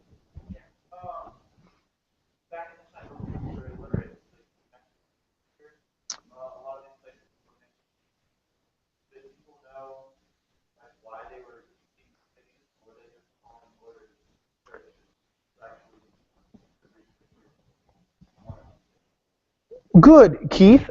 I would ask, what is it about Scripture that would help make sense of what's taking place here? So the short of the answer there would be that, yes, despite high illiteracy levels, people would have heard these stories because they're readings in churches and whatnot. And so people would have been aware of these places.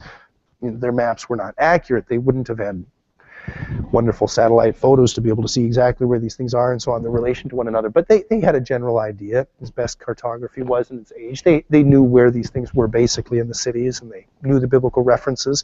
But does that help, even one way or another, to make sense of what's taking place?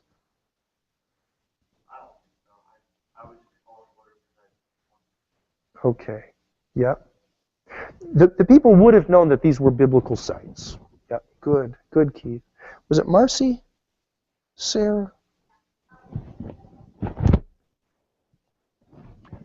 The red one, it's the country of Tripoli, and its dates are 1109 to 1289. I'm sorry, that's such small type. I can't read it from here either. Does anybody have another question? Okay. Okay. Alrighty. I think this is what I'm going to do to try to wake you up. I'm going to have you do a group discussion question. And we're going to talk about the other Crusades in a moment, so I'm going to spell them out. But the rest of the crusading story is going to be a little bit bleak. It's going to continue to be bleak, I should say. We're just going to continue to lose territories. Here's what I want you to do in your small groups. I want you to answer the question, what would have happened us here in an entire and separated by hundreds to look back and point fingers. But it's very difficult to actually role play a situation. Okay, what should have happened from start to finish, and how could the church have acted? That is actually a very difficult question. I want you to take your best hand at it. What should have happened? And give me a thesis. Here's what the church should have done, and give me some arguments. And I've already alluded to, I think, the foundation that I want you to explore a bit is, so your response will be resting on a foundation of what you believe church-state relations should be. So be explicit with that. Tell me what you think church-state relationships should be. What is the church's true place in society? And off of that, articulate what you believe should have happened. Go. I'll give you only 10 minutes for this. It could go longer, but take 10 minutes and then we'll take a break. Thank you. And you can send those responses, as always, directly to Pete Elliott. Thank you.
You've got still 2 minutes. Make sure you've got a clear thesis and a couple clear arguments. Thanks.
Pete Elliott. Yep, I'll do that.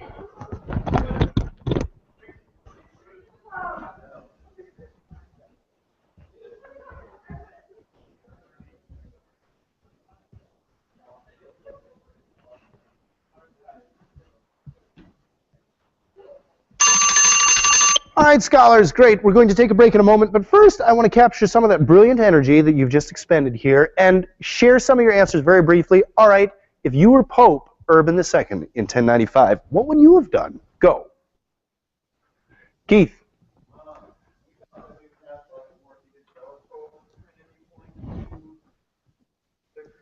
Okay. We said it was more of like a revengeful act, you know, and like a full, we wouldn't totally annihilate instead of going in and trying to share. So they should have been missionary-minded rather than militaristic, is what I'm hearing. Okay, great, great. Let me just play devil's advocate for a moment. I was in a faraway country once upon a time as a foreign exchange student, and I was talking to someone about, I was expressing a very pious opinion to my comrade that, I thought the place of the church was, to develop spiritual, our spiritual life, to carry our souls in this journey to God. I was expressing this pious viewpoint. And my interlocutor said, yeah, that's fine as long as you have clean water. And then as soon as you don't have clean water, suddenly people become interested in politics. And for me, that was an eye-opening experience. It's easy for those who are satisfied to give up politics. But not everybody in the world has that luxury. I'm not countering your claim, Keith. I'm just trying to keep things exciting. Good. Thank you for sharing that opinion. Marcus, what should the Pope have done? Basically, you don't know what would have happened to the world if the whole world was becoming seven empires and that would have happened. But in fact, that it hasn't happened. So it was such a party and years ago that was a position that's happening. Mm-hmm. What he said is that the church just first not involved in any military activity. Okay.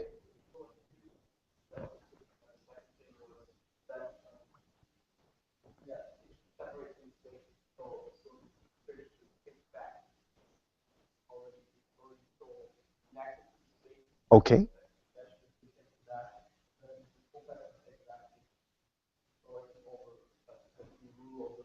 Yep.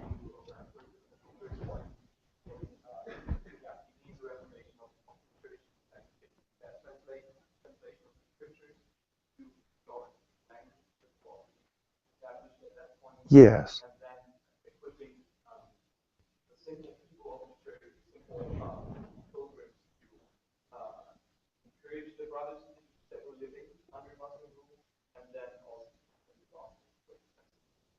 Good. Good. I appreciate, again, a missionary emphasis. The church should have been missional. That's what we understand the church's responsibility to be. So the church, in that sense, was failing in its mission. Good. What about this, Marcus? What about the fact that the church, for better or for worse, actually did wield very significant political authority in the society of the day. So to not act politically would have been to abdicate real power. What about that? Does anybody want to respond to that?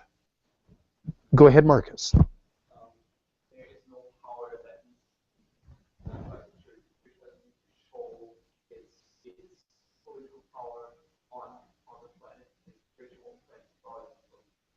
spiritual authority from God. Good. Okay.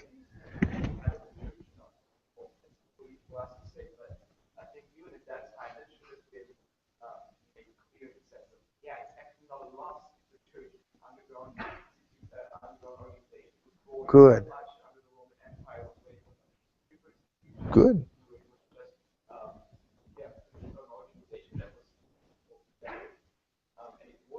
Yeah.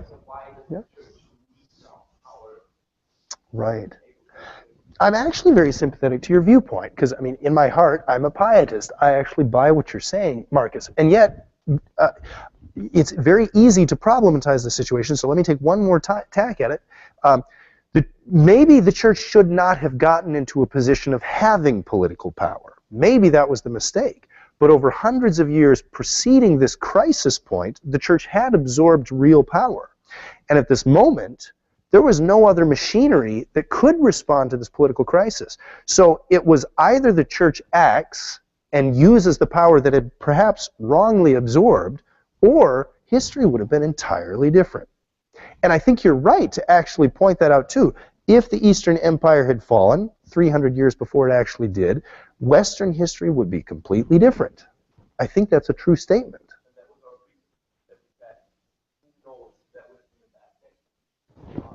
Leave it in the hands of God. Yep. Yep. Mm-hmm.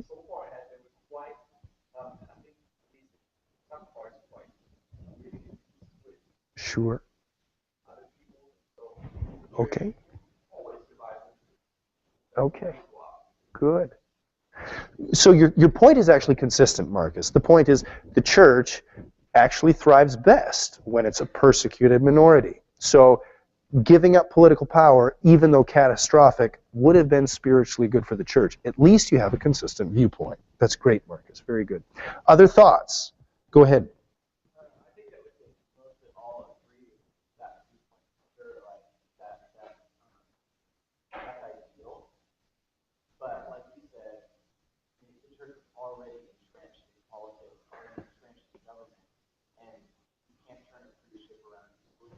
Right. So who's to say that it wasn't the worst that happened? I'll just let you two go at it. Yeah, that's what we should do. I'm not saying it's right. Huh. It happened. So Yep. in that regard, it was the worst will. And I mean, Yeah. not like, oh, Sure. Sure. Ultimately, it's such a complex situation, and so we are so limited to be able to truly envision robustly an alternative situation. We do have to leave it in the hands of God. But good, this is thoroughly problematic, isn't it? Josh, we're going to pull out quickly, but Josh, go ahead, and then maybe Eric, and we'll be done. Okay.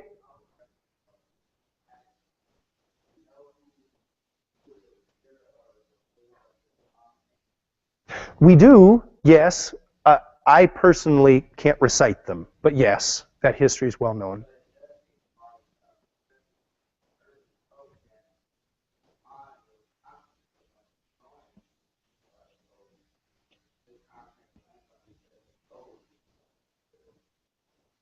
Right.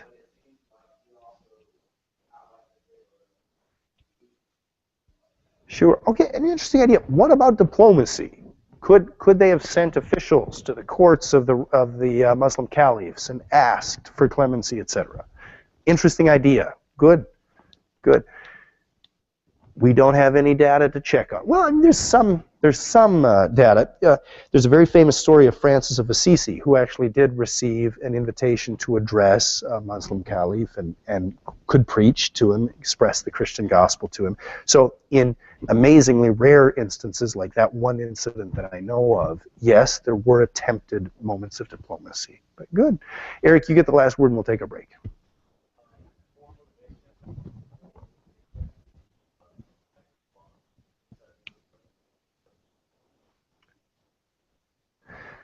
So an affirmation that the motivation was correct, but an incorrect response. Did I get?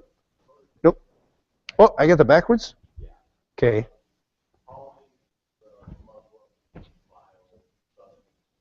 Ah.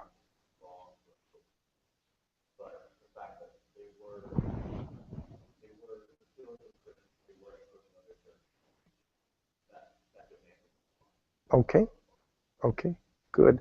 Miranda, we're going to go into overtime, so you can give us your thought, and then we'll quit. No, you're fine. Go ahead. Just teasing with you.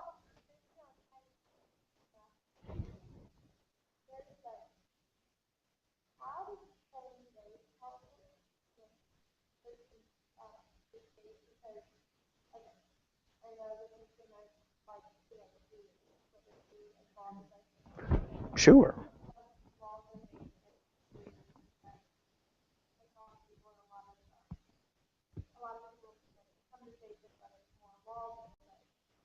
Right.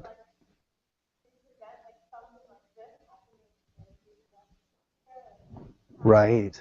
No, that's what makes the question so interesting. And I perceive that actually you had pretty active conversations in your groups, and I think that's great. The reason why this is such a live question is not just because we care about the Crusades 800 years ago, although sure, we do, that's important, but exactly the moment in today, in a perceived politically shifting environment, what is the church's place in society? And so what have we learned through this story and others about the proper place of the church in society? And I can't give a single answer. That's precisely the point of our discussions. Good. I can give you my opinion afterwards if you care for it, but it's just an opinion. All right, we'll take a break. See you in 10 minutes. We'll start again with our quiz, and then we'll finish up Crusades. Thank you.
Folks, this is just a reminder that we will start with a quiz, so go ahead and make yourselves comfy and ready.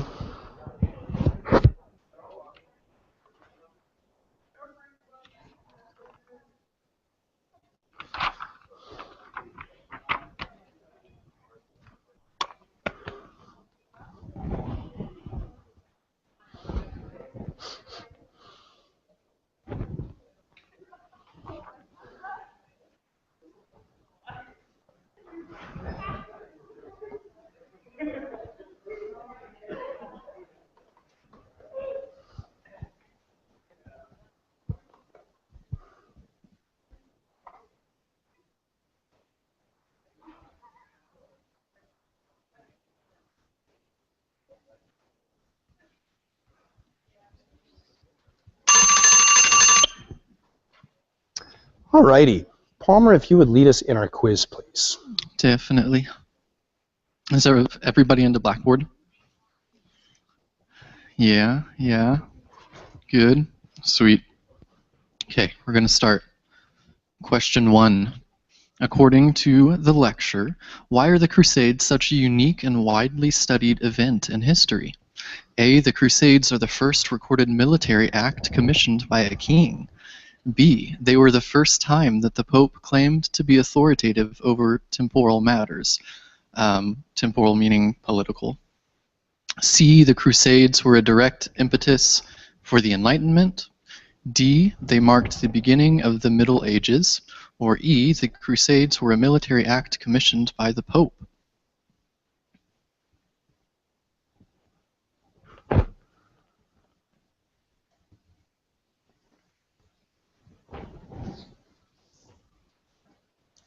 Question 2. Which of the following angered Christians and contributed to the eventual launch of the First Crusade? A. In 1009 AD, the Caliph ordered the destruction of the Church of the Holy Sepulchre.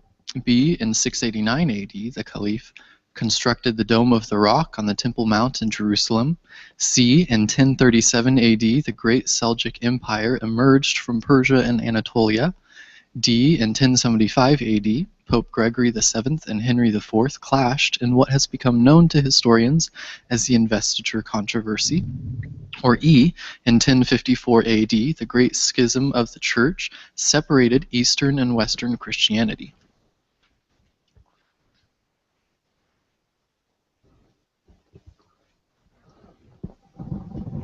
And I'll just give a hint on this one, because it could be a little misleading. Focus on which of the following angered Christians. Angered being a verb, not an adjective.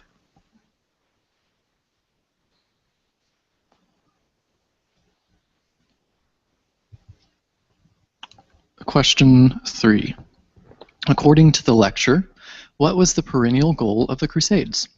A. The recapturing of Jerusalem from the Muslims. B. To convert the entire Muslim world to Christianity by any means necessary. C. To rebuild the Church of the Holy Sepulchre, which had been destroyed by the Muslims. D. To dominate the entire known world. Or E. To recapture Nicaea by June of 1097.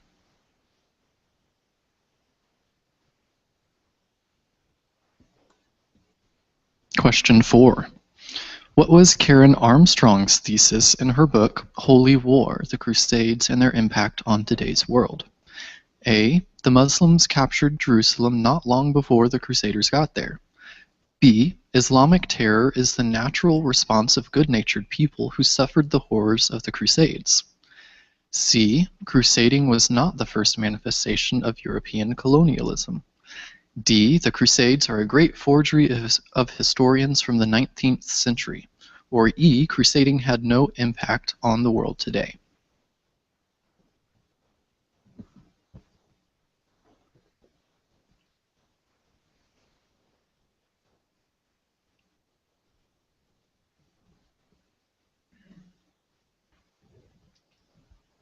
Question 5. Which pope gave a speech in 1095 that is thought to be the impetus to the First Crusade? A. Pope Rural IV. B. Pope Urban I. C. Pope Urban II. D. Pope Leo the Great, or E. Pope Linus?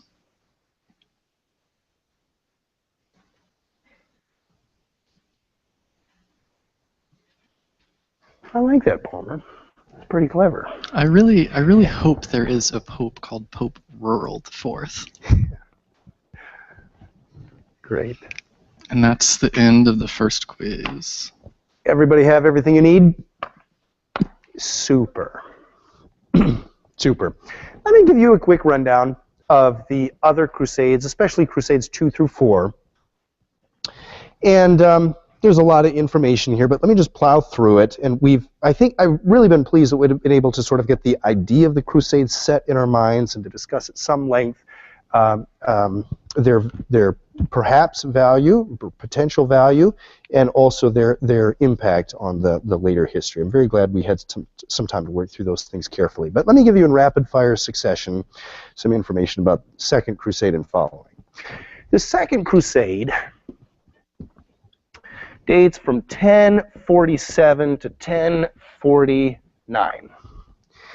It's a much shorter enterprise. It begins, or things begin moving toward a crusade, when in 1144, Pope Eugenius III calls on Christendom to defend the Crusader states in Palestine and Syria. It was in 1144 that the Muslims recaptured the city of Edessa. So if I move back up to this map here, you'll be able to visualize it perhaps a little bit better. The green kingdom above, Edessa there, that's going to be the first of the four Latin kingdoms Latin kingdoms to fall. Kingdoms of the Latin East, I should say. And so that loss of the kingdom of Edessa is what is going to spark this Second Crusade. December the 24th, 1144, the Muslims recaptured Edessa, then the capital of one of the four principal Crusader states, and the leaders of Jerusalem and Antioch, of course, heard about this very soon and called to the West for help to reclaim Edessa. On December the 1st, 1145, about a year later then, Pope Eugenius III issues the encyclical Quantum Predecessores, or the number of those who have gone before, the number of our predecessors, calling for a new crusade. And now, while we took a good deal of time to sort of imagine out the way that Urban II's document would have been read, his call for this crusade would have been read and understood in his day, after the First Crusade, people had a very concrete idea of what was to take place. So when Eugenius calls for a Second Crusade, people know what he's asking for, and they know approximately how he's asking them to respond.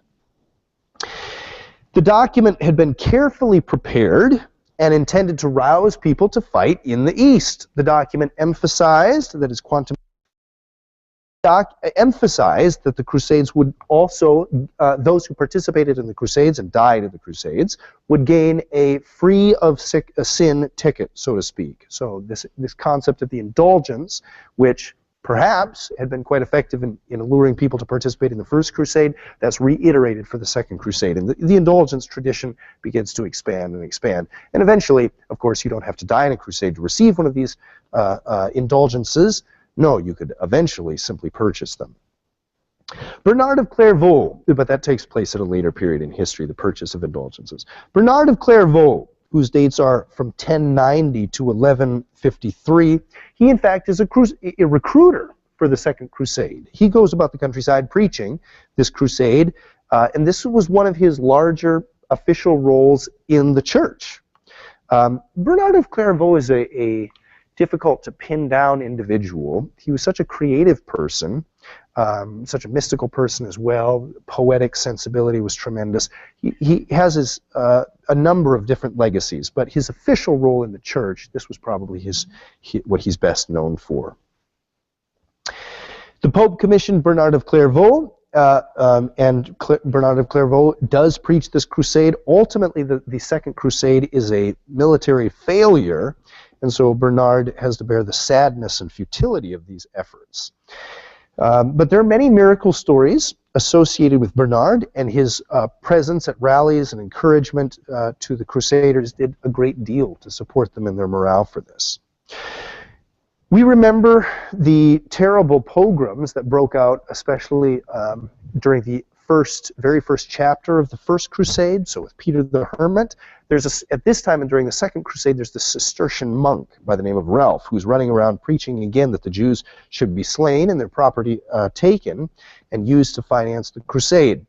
Well, this was perceived by the church authorities during the First Crusade as well to be a terrible injustice, although during the First Crusade, not much was done about it. The bishops would issue statements condemning these pogroms, but not much was done about it, partly because communication did take a great deal more time than it does in our day, and so it's hard to know what the church back in Rome knew of these pogroms, but be that as it may, that was nonetheless a terrible atrocity. But when Ralph begins preaching that pogroms should be taking place against the Jewish community, people well knew what this could mean.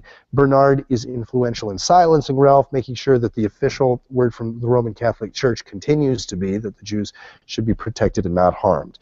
And to my knowledge, there's not a terrible outbreak of pogroms as there was during the First Crusade.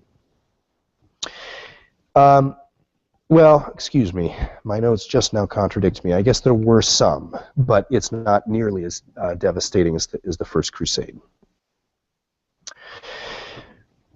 Secular princes who were watching this Second Crusade brew and begin to take form, they realize that this too could be an opportunity for them. They want to make sure that they're cashing in on this potential endeavor. Some of the European rulers saw that this might be a chance to expand their borders into the Muslim world. The King of Portugal, for example, approached the church to see if he could enlist the help of the Crusaders to take back Lisbon, which of course had been occupied by Muslims since the 8th century. The King of Spain had been trying to take this, King of Portugal, excuse me, had been trying to take this back for some time, but without success, and was wondering if perhaps the Crusaders could help him in the Iberian Peninsula. Other European kings asked the church for help as well for new military operations in the Slavic countries. So this crusading effort, people knew what it was. Secular rulers were trying to get a piece of the action here or there, and not just in the Middle East, but in other places on the European map as well. The Crusaders did succeed in taking back Lisbon in Portugal in October the 24th, 1147, and the Crusaders also helped bring back another city in Portugal back to Christian rule as well. These cities remained under Christian rule for a time, but eventually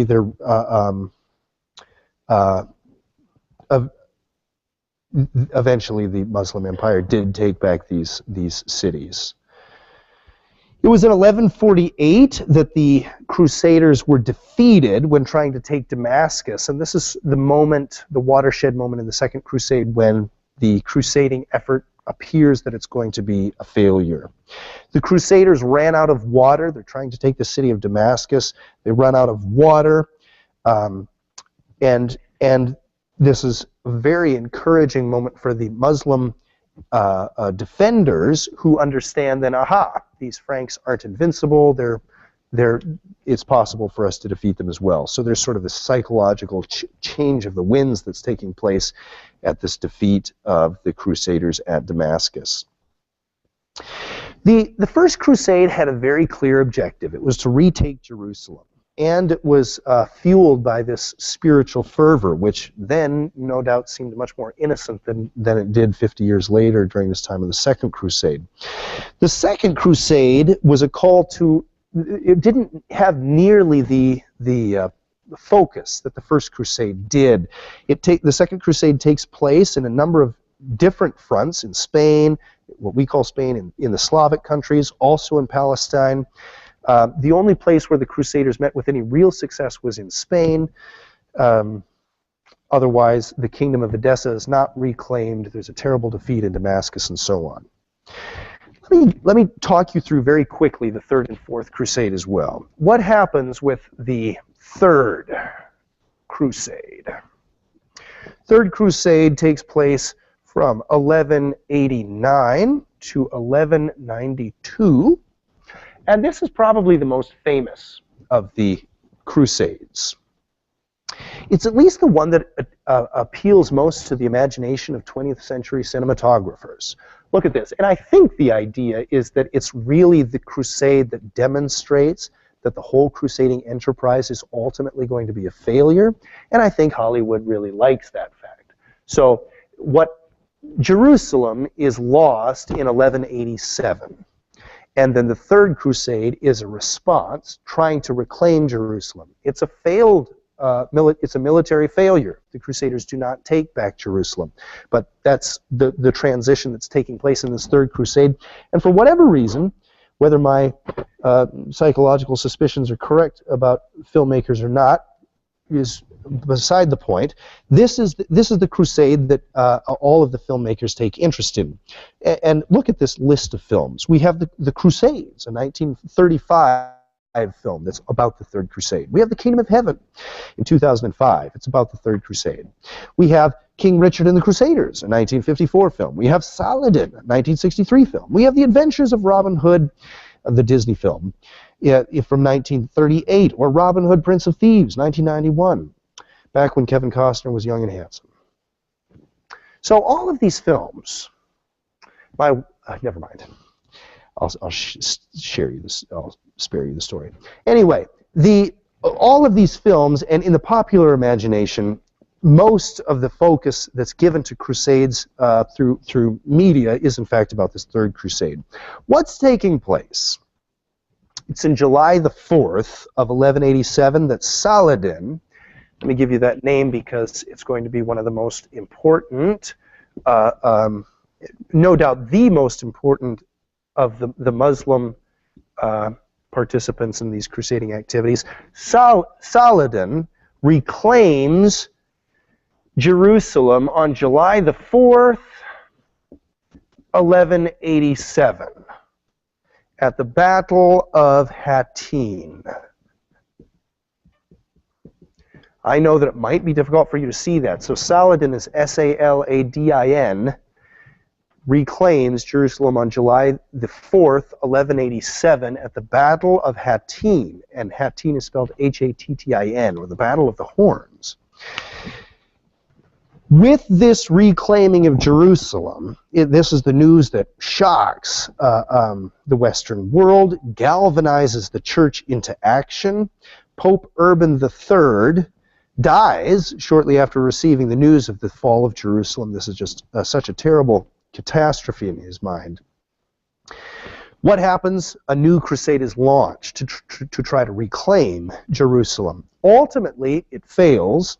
Crusade leadership was always divided. There's no significant gains that may be attributed to the crusading effort at all from this Third Crusade, and the crusade ends as a stalemate. I suppose you could say that had the Third Crusade not taken place, the rest of the kingdoms of the Latin East would have been lost sooner. But otherwise, it's hard to see much of impact at all from the Third Crusade. So it's really a very futile moment for the Crusaders. But actually, I suppose that map here is probably the best thing to be able to see. So what is left after the Third Crusade of the Crusader states? We've already lost the green portion above. We lose the purple portion below. What's left? This minority position there, the smaller space, the yellow and red, the Principality of Antioch and the county, of Tripoli are still Crusader states after the Third Crusade. The fourth, do we have any questions at this time? You have any questions or comments? Please go ahead.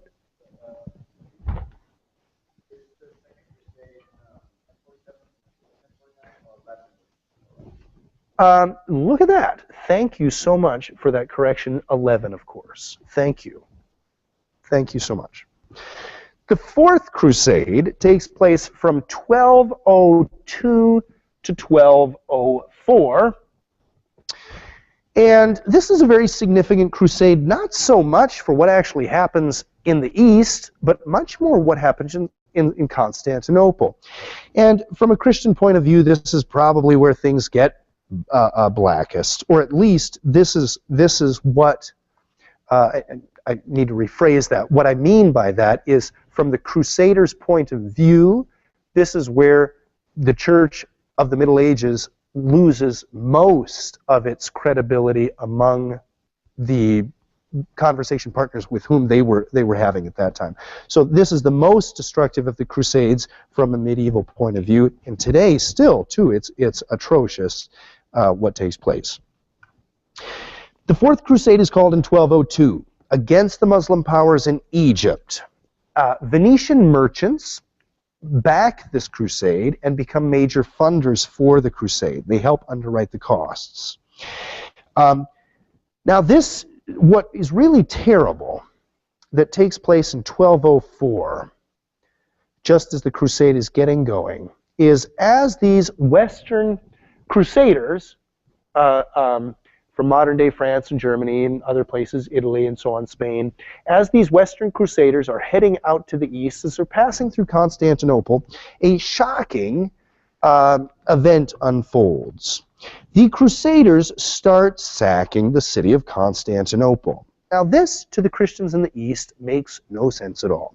Why are these Crusaders, who are Christian, and who have vowed to protect the Christians of the East, at least that's what the Eastern Christians thought the whole point of the crusade was, why are they sacking the capital of the empire that they're trying to protect? Doesn't make any sense at all. Well, what was going on? The Fourth Crusade is called by Pope Innocent III with the express purpose of liberating Jerusalem. So that is the way this crusade is billed. And in this crusade, actually, very few do make it to the east, make it to Palestine. More attack the Christian city of Zara in 1202 under Eastern rule, ruler of the Byzantine Empire, and Constantinople. The Crusaders sacked the city of Constantinople in 1204. The Crusaders actually succeeded in temporarily overthrowing the authority of the Byzantine Empire in Constantinople and setting up a Western regime. Oh my word. Now, the Pope, again, had forbade this type of behavior, so as he's hearing reports, he's condemning what's taking place, but it's hard for Eastern Christians to forgive the Pope for unleashing these forces anyway. Most of the Crusades' energy is spent on undermining the authority of the Byzantine Empire. The city of Constantinople is sacked in 1204, and this puts a permanent division between Eastern Christianity and Western Christianity. We've talked of the Great Schism of 1254, where technically actually the anathemas were not valid, but anyway, the church for a long time held that these two mutual excommunications between Patriarch of Constantinople and Bishop of Rome in the Great Schism of 1054, that was a valid mutual excommunication. Since that point, there had been a permanent rift between Eastern and Western Christianity, but many of Eastern Christians will look actually to 1254 as the final event that separates all goodwill and communication of East and West. This is the real break between the Eastern Christians of today and the Western Christians of today. Why is it that those Crusaders were sacking Constantinople? Well, I've already alluded to the reason. It seems to be economic. The Venetian merchants who had underwritten this crusade were in fact expecting to get a significant cut of the booty that would be taken through this military effort, and so many of the treasures of Constantinople are taken and hauled back to Venice. And even if you go to the museums in Venice today, and there's a very famous set of sculptures on San Marco Square in Venice today of Crusader era statues that were taken from Constantinople and so on. The city of Venice is still bearing evidence of these treasures that had been taken from Constantinople in 1204. So it looks, in fact, like this was an economic arrangement. But terribly sad. Let me just give you just a super quick snapshot of what takes place in some of these later crusades. I don't believe that these other crusades are worth a detailed analysis because they quickly lose their orientation as church endeavors. After the 5th through the 9th crusades have, yes, they do have some papal involvement, but it's not purely driven by the church, and there's quite obvious material objectives for the earthly princes who are becoming involved in these crusading efforts. So let me just give you a very quick outline of some of what takes place in these later crusades, and we'll be out of time in a moment. The 5th crusade, and I'll give you the dates just so you can see their progression, so that you can keep at least a quick hold on the chronology, but I'll abbreviate this way. 5th crusade takes place from 1213 to 1221. Pope Innocent III calls this crusade, and the stated goal is to recapture Jerusalem, this time by first conquering Egypt. So the military strategy has changed quite a bit. Let's not come down from the north to the Levant. Let's go first down to Egypt and then come up through the south. All right, new military strategy. The crusade is a military failure. Sometimes the 5th and 6th crusade are counted together. That leaves you just with 8 crusades if you do that, and some people do that. The 6th crusade, what I've divided off as the 6th crusade, following those scholars who do, is going to be a 1228 to 1229. It's an attempt, again, to recapture Jerusalem. It's also a military failure. It's led by Frederick II, the Holy Roman Emperor. So that's new. We have a secular authority taking charge of the crusade. The 5th crusade and subsequent crusades are led by emperors rather than popes, even though Pope Innocent III initiates the 5th, or sometimes grouped together as 5th and 6th crusade. These other crusades have a substantially different character. The 7th crusade takes place from 1248 to 1254. The 7th crusade is led by Louis IX of France. It's also a military failure. The common people of Europe are starting to lose their enthusiasm for crusading activities, despite continued appeals from the Pope. But the Pope at this time is not really taking a leading role in the Crusades, even though the Pope is still lending his support, still issuing documents that would encourage crusading activities. 8th crusade takes place in 1270.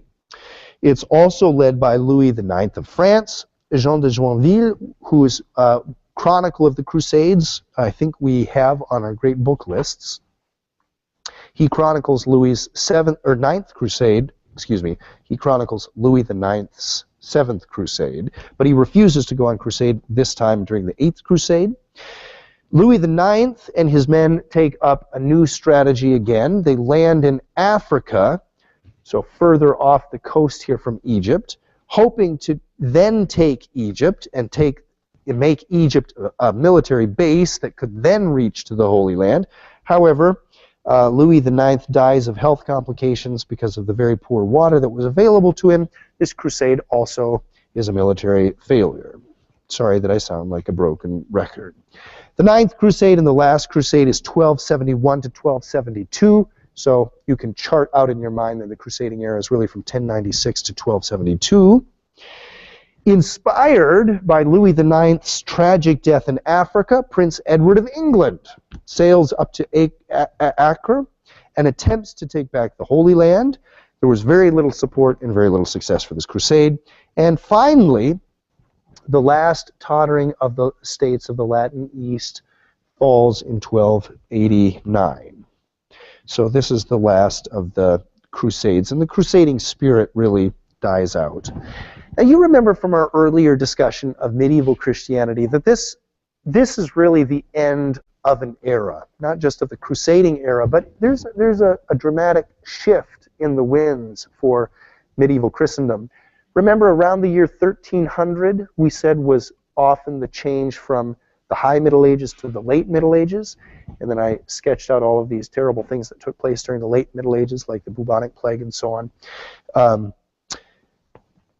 Part of what allowed the Crusades to take place and what allowed the church to foster this hope of military success was that the church was doing pretty well. Western Europe at this time was doing quite well. Crops were good. Finances were good. It was the high Middle Ages, a time of relative prosperity. And that also allowed the church then to take a significant interest in these military activities.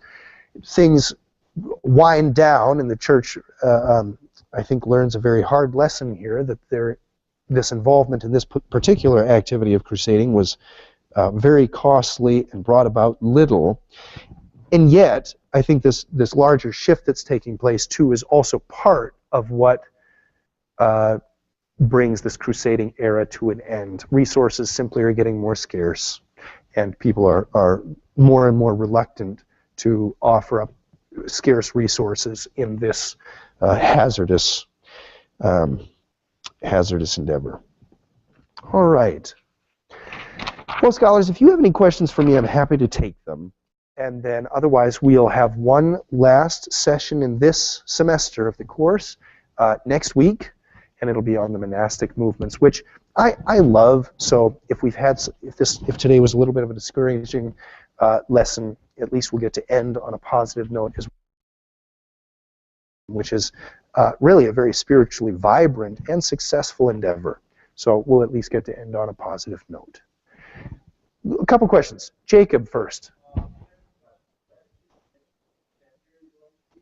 Good. Thanks for your indulgence. The syllabus states that the exam will not be cumulative, and so don't worry, it's not a cumulative exam, but to make it interesting at all, I'd like the exam to begin with test questions from the lecture on Charlemagne and following.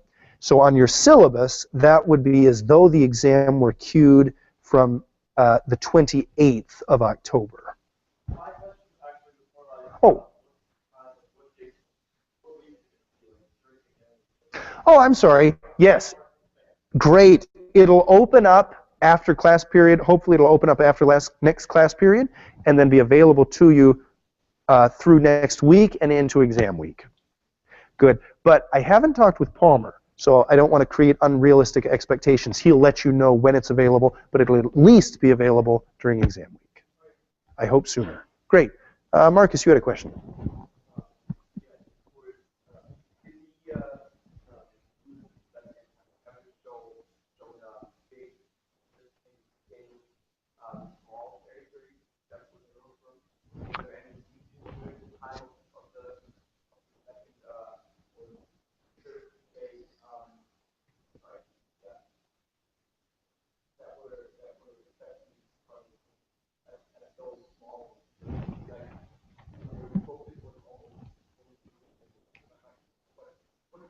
Right. That's interesting. The ins and the outs I don't know, Marcus, except that it was warfare, so presumably either side would have taken everything that they could have, and I think it just took, the story that I've recounted there is the systematic loss of these states gained during the First Crusade. And I'm sorry, I don't know the ins and the outs, but it must have just been tactically what was possible with each of those victories. Good. I think by this time, too, the Islamic world did have a special affection for Jerusalem as well, as, of course, the Christian community did also. So that everybody's eyes were on Jerusalem in a special way. That's true. Yep. Good. All right, Chase.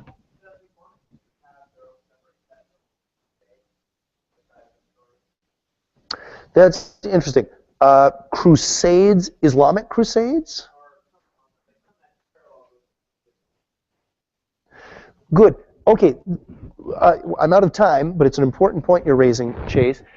No, the Islamic historian does not understand this to be they understand it to be an unusual action from the Christian opponents, but that their response is not unusual. Remember that the Islamic Empire from the very beginning was a military empire. So the Islamic world was political and was military from the very beginning. So there was nothing unusual in that. There's nothing unusual in Islamic history about military engagement. Christian history runs quite differently, I hope you know at this point. And so for the Christian perspective, engagement in military activity is odd and requires explanation. Yep, good. Thank you all for your indulgence today and your work with me. Really appreciated you thinking through some hard issues with me. I'll look forward to one last class period with you. Thank you.